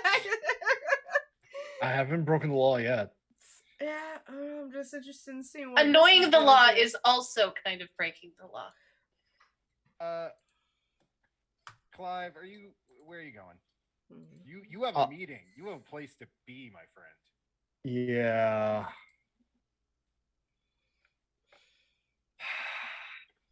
So at first there was a lot of anger, and with these texts and calls, it's very much I should probably be in the Celestia building raising hell, but instead something triggers in the back of his head. And I think I'm going to attribute it to Cassidy using the name. Okay. And something far colder takes over. And he's going to go to the meeting, but as he's doing so, there's let's do a montage of calls that just quickly go out between him and members of his court. Mm-hmm. Pretty much making sure that they're all in high alert. Super ultra high alert. As well as informing like the lower tier members, like, okay, bring Mbasso in, vet thoroughly. Like, I want to make sure that this mortal has like no mind mumbo jumbo whatsoever. We may make sure that she is clean. All right, no worries about that. And then is a quick but sincere call to his spouse, going, so I need to know A, that you're safe, and B, I need to inform you that I'm about to progress on a number of dangerous and ill-advised ventures. Careful, obviously. I'm worried about you, and if there's anything I can do to help. I want you as far away from this as possible. Okay. I want to help. No. And then, yeah, go to that meeting. You wanted her to meet you at the holding, right? The court? Yeah. Okay. You and her get there at about the same time.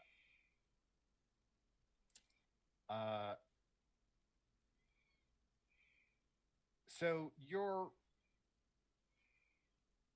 walking up. Does the entryway to the court have a staircase? Does it go up? Does it go down? Is it street level? Like, what's going on with that? It's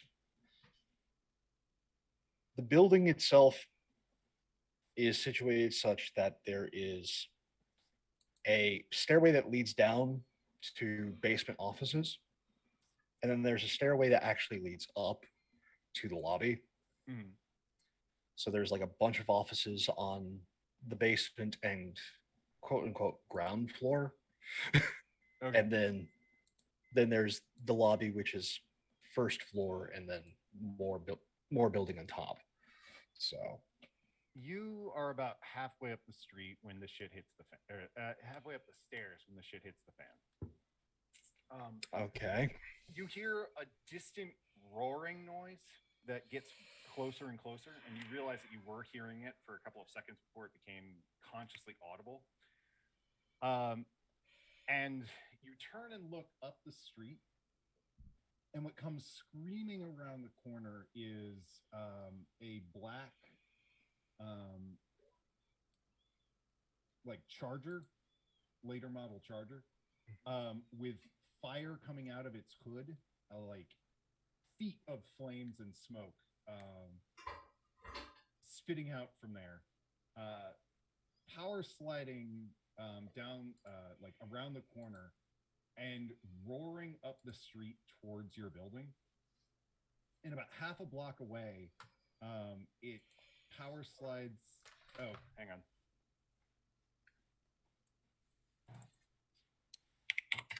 Is this better? Okay. For some reason, my mic audio will just reset itself randomly. It power slides about halfway down the street so that it doesn't drive into the building itself, but it does crash into a concrete barrier on the passenger side, still going at about 30 miles an hour. After about a second, the front door opens, and Rebecca drops out of the car, covered in blood, her left arm completely broken, like visibly broken. She staggers to her feet with a police sidearm in her other hand, looks up at you and goes, "Bradley, help me!" I come down, pick her up, and just casually head not up the stairs, but downstairs. All right. She's panting. She's lost one of her teeth, and she's pointing up the road with the gun and going, "They're there. They're right there." At the end of the road, you see something very confusing. It is in the shape of a dog or a wolf that's maybe 5-ish feet at the shoulder. But its substance is floating, shimmering, interweaving pieces of broken glass. These two creatures, almost difficult to see in sort of the pre-dawn light, skid around the corner, still at a full run, come charging up the street towards you. Rebecca gets off 2 shots. One goes wide, the other one passes straight through the glass body of one of the creatures and goes out the other side. I just start pushing her towards the downstairs. Just get inside. Go. Okay, she staggers her way into the building. Here, puppies. Come to Papa. All right, how are you gonna take these guys out?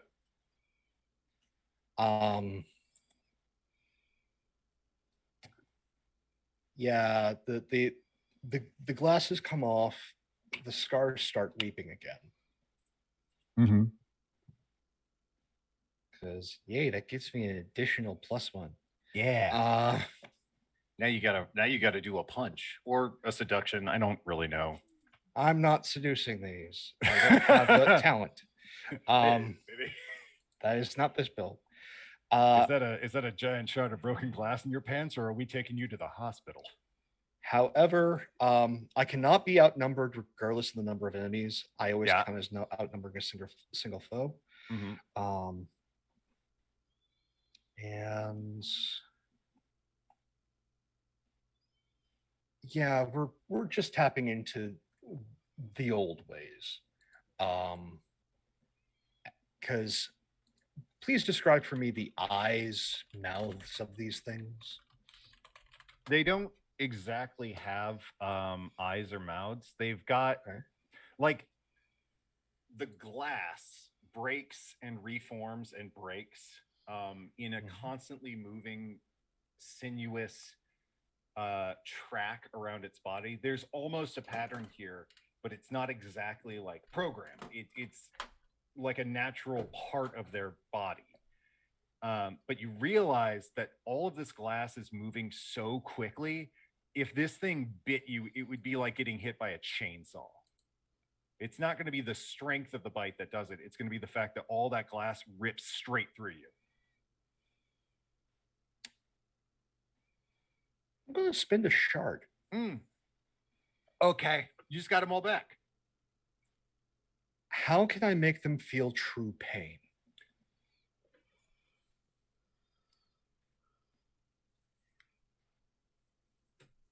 Extreme heat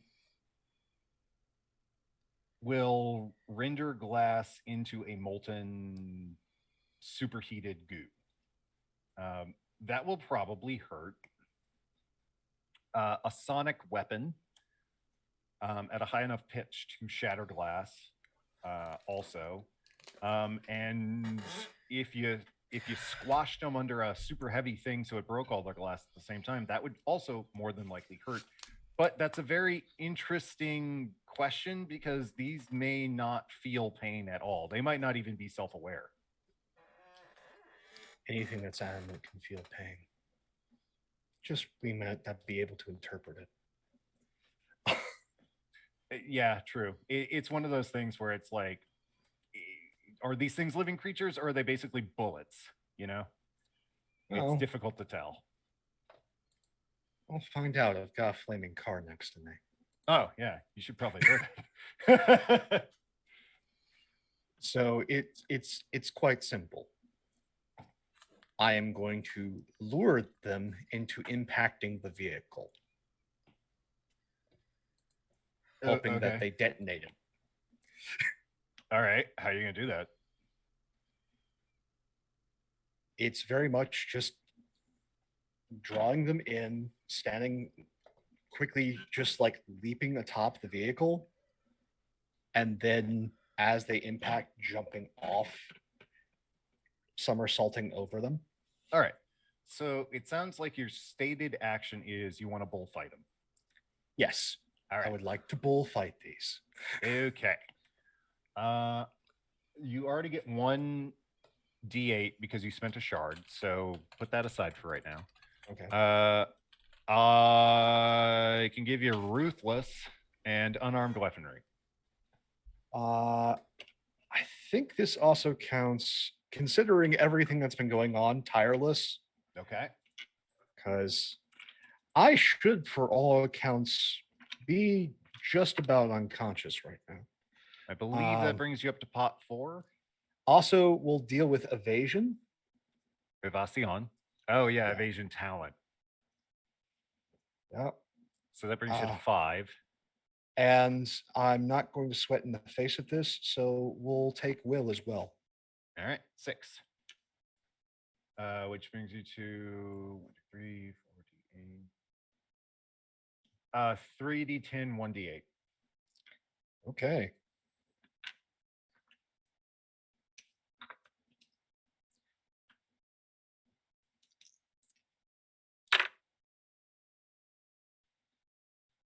All right. You rest with the wrong demon. 10, 7, 9, 4.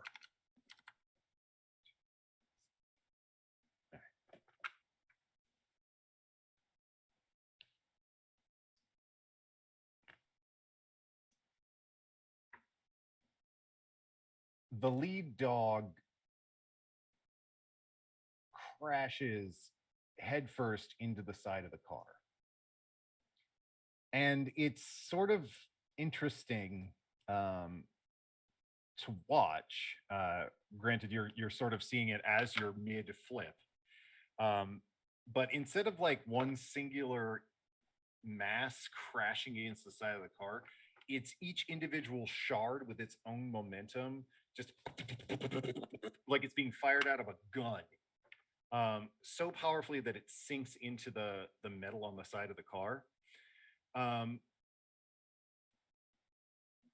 It hits it so hard that something must have been severed or broken or what. Because when you land, the second dog is skidding to a halt to turn to face you as the car detonates, forming a frankly very cool backdrop, but leaving one of the dogs alive. And it snarls and growls and snaps at the air, and it's going to try and attack you like here in a second. But it's easier to see now because it's sort of illuminated by the flame. So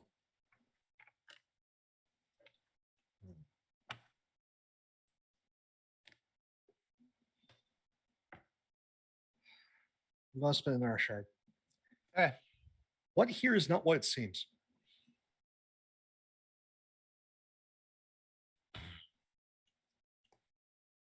I'm going to give you that one back. Everything is as you perceive it. Okay. Do you want to use another question, or do you want that shard? Yeah, I'll probably use another question then.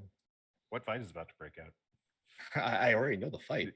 I don't know, but could be a real surprise. What here goes against the rules? That's I don't know. That's pretty. It seems too obvious to cost the shard though, because these are apocalypse creatures. Like that's against. These That's are from outside. Yeah, These are from that's a outside? no-no. That is technically against the rules, but it's sort of Okay. also you are kind of breaking a bunch of city ordinances by having an unpermitted, uncontrolled fire in the middle of the road. So like that's sort of a naughty, but that's really like a $30 fine, you know. Yeah, I didn't cause that. Whoever unleashed these things caused that. Okay. It's a work expense. Oh yeah. You can write off the insurance payment. They can't fuck with your premium anymore. Rebecca's not going to be able to drive for the next 3 years, but you know, there's a robust public transit system.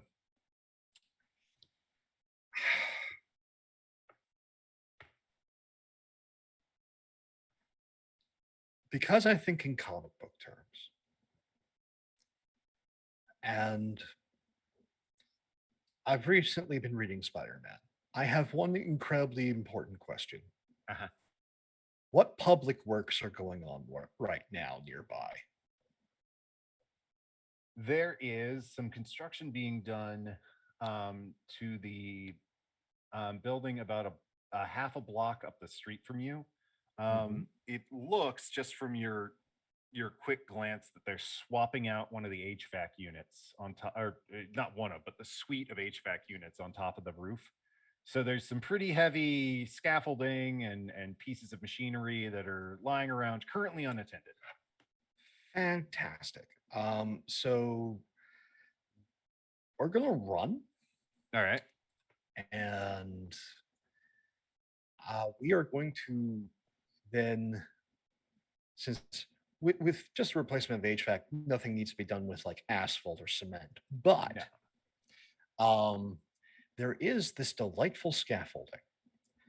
And we're going to see if Puppy can climb. If Puppy climbs, Puppy can fall. Yeah. All right. What's your stated goal? Stated goal is to we're going on a chase. All right. All right. So you're basically debating him to death. Yeah. All right. This is Spider-Man versus Juggernaut, in my opinion. Okay. Name your shit. Let's see it happen. Okay. So knowledgeable, tireless, evasion, unarmed, ruthless, will. 6. D8, 3D10.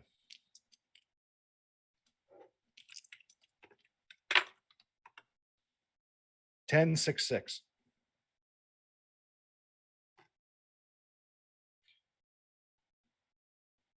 The dog isn't smart.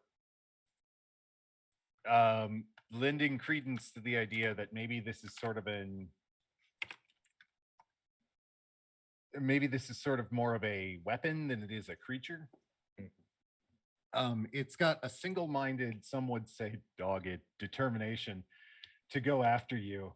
And to that end, it doesn't have tons in the way of personal survivability. So as you're climbing and scrambling your way up these scaffoldings, it's climbing after you, and its shards are slicing cleanly through the metal, making up the scaffolding. And by the time you get to the top, it is almost on your heels, and you're able to hop up onto the building right as it's about to grab you.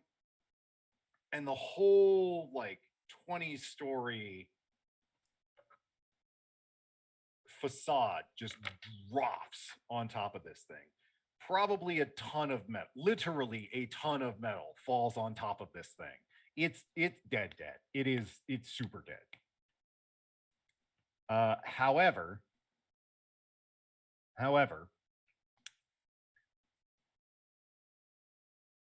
you feel like something's amiss. You feel like this wasn't exactly as clean as it should have been. So what should be triumph and elation just leaves something just barely in the back of your mind as to just something's not exactly right. And as you're looking down at this smoldering pile of metal, pieces of fabric and bits of construction equipment still raining down onto it, the camera sort of pans up to this wide shot that takes out the city, or takes in the city. And Reborn by Colin Stetson from the Hereditary soundtrack begins to play. And the camera shot looks out over the city as these horrible, off-putting noises really begin to kick in. And something fundamental, something deep, something intrinsic to the nature of the city changes. Cut to black.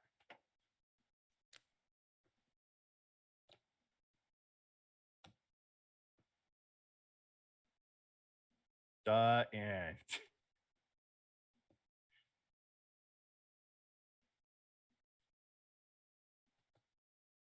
Pope, are you okay?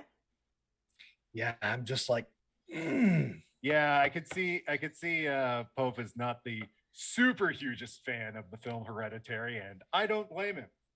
I love that movie. It was really good. Oh. Hereditary, Guinea Pig, Green Room, all that, like those ones. Jack Ketchum's The Girl Next Door. Those ones are movies that made me kind of be like, that's great. I'm glad that someone can enjoy this, but it's not going to be me. I lasted until Charlie cut that stupid bird head off, and then I fucking turned the movie off because I was just done. I was just finished. That was just the end of it. Well, okay, everyone. That's my 2-second review of Hereditary. It's scary. Have you seen Tusk, Ben? I love Tusk. It's so funny. It's so fucked up and funny. It's on my to watch list. It's so good. We got to do outros. All right, friendos. Thank you so much for coming and showing up. That was a time.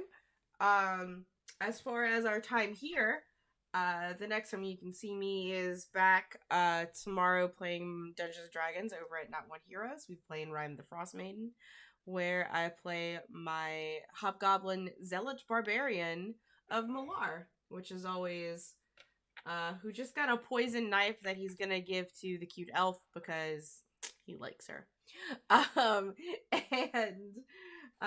She's an elf rogue, and he found a poison knife, and it's like, this is a perfect gift. Like, girls love poison knives. Yes, girls love poison knives. Not gonna regret that one.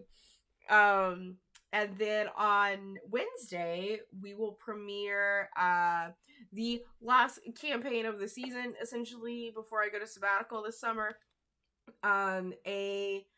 Another 5e game run by my friend Ollie. He's doing it's called Isekai University. So if you like anime and some shenanigans and your entire being isekai, which if you don't know is a term for when you're like whooshed into a new world unexpectedly, this is what happens to everyone here, including the school. So the school just got thrust into a fantasy world where I'll be playing a cute little centaur girl that looks like Dolly Parton and Stevie Nicks had a baby.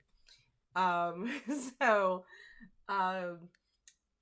we're back here on Friday with Heartbeats and Perfect Sync.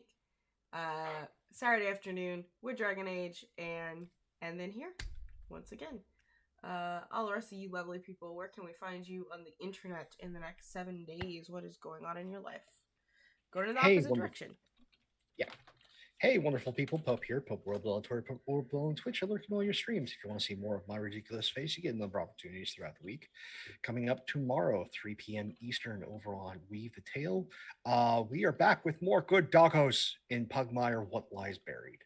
And then on Wednesday at 2 p.m. Eastern, over on Follow Black Cats, a special edition of the spy game Hexcrawl, as we are doing a one-shot fundraiser with your favorite disaster spies for Roll versus Evil, a conglomerate charity for LGBTQ plus charitable organizations and Ukraine. So come tune in for that. Give if you can. If not, just keep your eyes on the Twitter, help promote, and we'd love to have you there. And then on Thursday, it's time for class, as we are back with more Masks Advanced Studies, our university age heroes, over on Critical Misses at 8 p.m. Eastern. And then be back here on Saturday night for more fun times in the apocalypse with your friendly neighborhood demon man. As we find out just how is the world broken this time, and maybe more things with spider bits and Zero and glass hounds from hell. So till next time, thank you all so much for being here, whether live, VOD, YouTube. A story is nothing without its audience. Thank you all so much for being a part of this. Take care of yourselves and each other. See you soon. Hi, I'm Fairy Sarina, and you can find me pretty much everywhere on the internet as Fairy Sarina. I have a Let's Play of Song of Horror, which is about an evil song that drives you crazy and then proceeds to drive you insane and makes you kill everybody you love and yourself. It's very bad. Anyway, well, the game's good. The song is bad. Anyway, and then you can also find me here on Saturdays. And yeah, also the centaurs are bugs. They have a thorax and a body and 6 legs. And I posted a thing in they're also Discord. Mammals. They're also mammals. Okay, fine. They're bug mammals, but I also posted like sources in Discord. They don't have a thorax. It's not a thorax. It's an entire mammal body. Sorry. It has 6 legs. What mammal has 6 legs? Andalites. What the fuck's an andalite? sorry again. No, you're fine. I'm Ellie. You can only see me on this game here on Saturdays and hear me, but you can hear me rant on my Twitter at El Esperanto about interesting things like now I think I'm gonna start a Are Centaurs Bugs thread or other delightful things. So I'll see you next Saturday, delightful mortals. Oh, it's me. Mm-hmm. Hey, I'm Andrew. I am on not as often as I used to be. You can find me over at the Siege Andrew on Twitter, s-15studios.com, for all of my articles and short stories, including the handbook for this game to keep up with everything that has happened so far. You can find me over at twitch.tv/onion_siege to do Let's Plays when I have the opportunity to. We just finished the lovely Ladyverse visual novels, so we're done with lesbians in scary situations. We're switching to Winds of Change, which is gay guys in scary situations, because I've got a brand. Fine, yeah. They're all furries too. Strap in. Of course. So you can enjoy that. They're furries. And yeah, well, I mean, is there any other type of furry? Like, to be honest, that is legitimately 90% of the visual novels I have done Let's Reads for. And you know what? I wouldn't trade it for the world.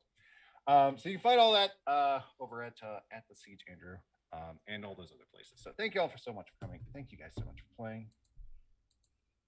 And that's all. All right, friends. Let's we'll see you next week. Bye.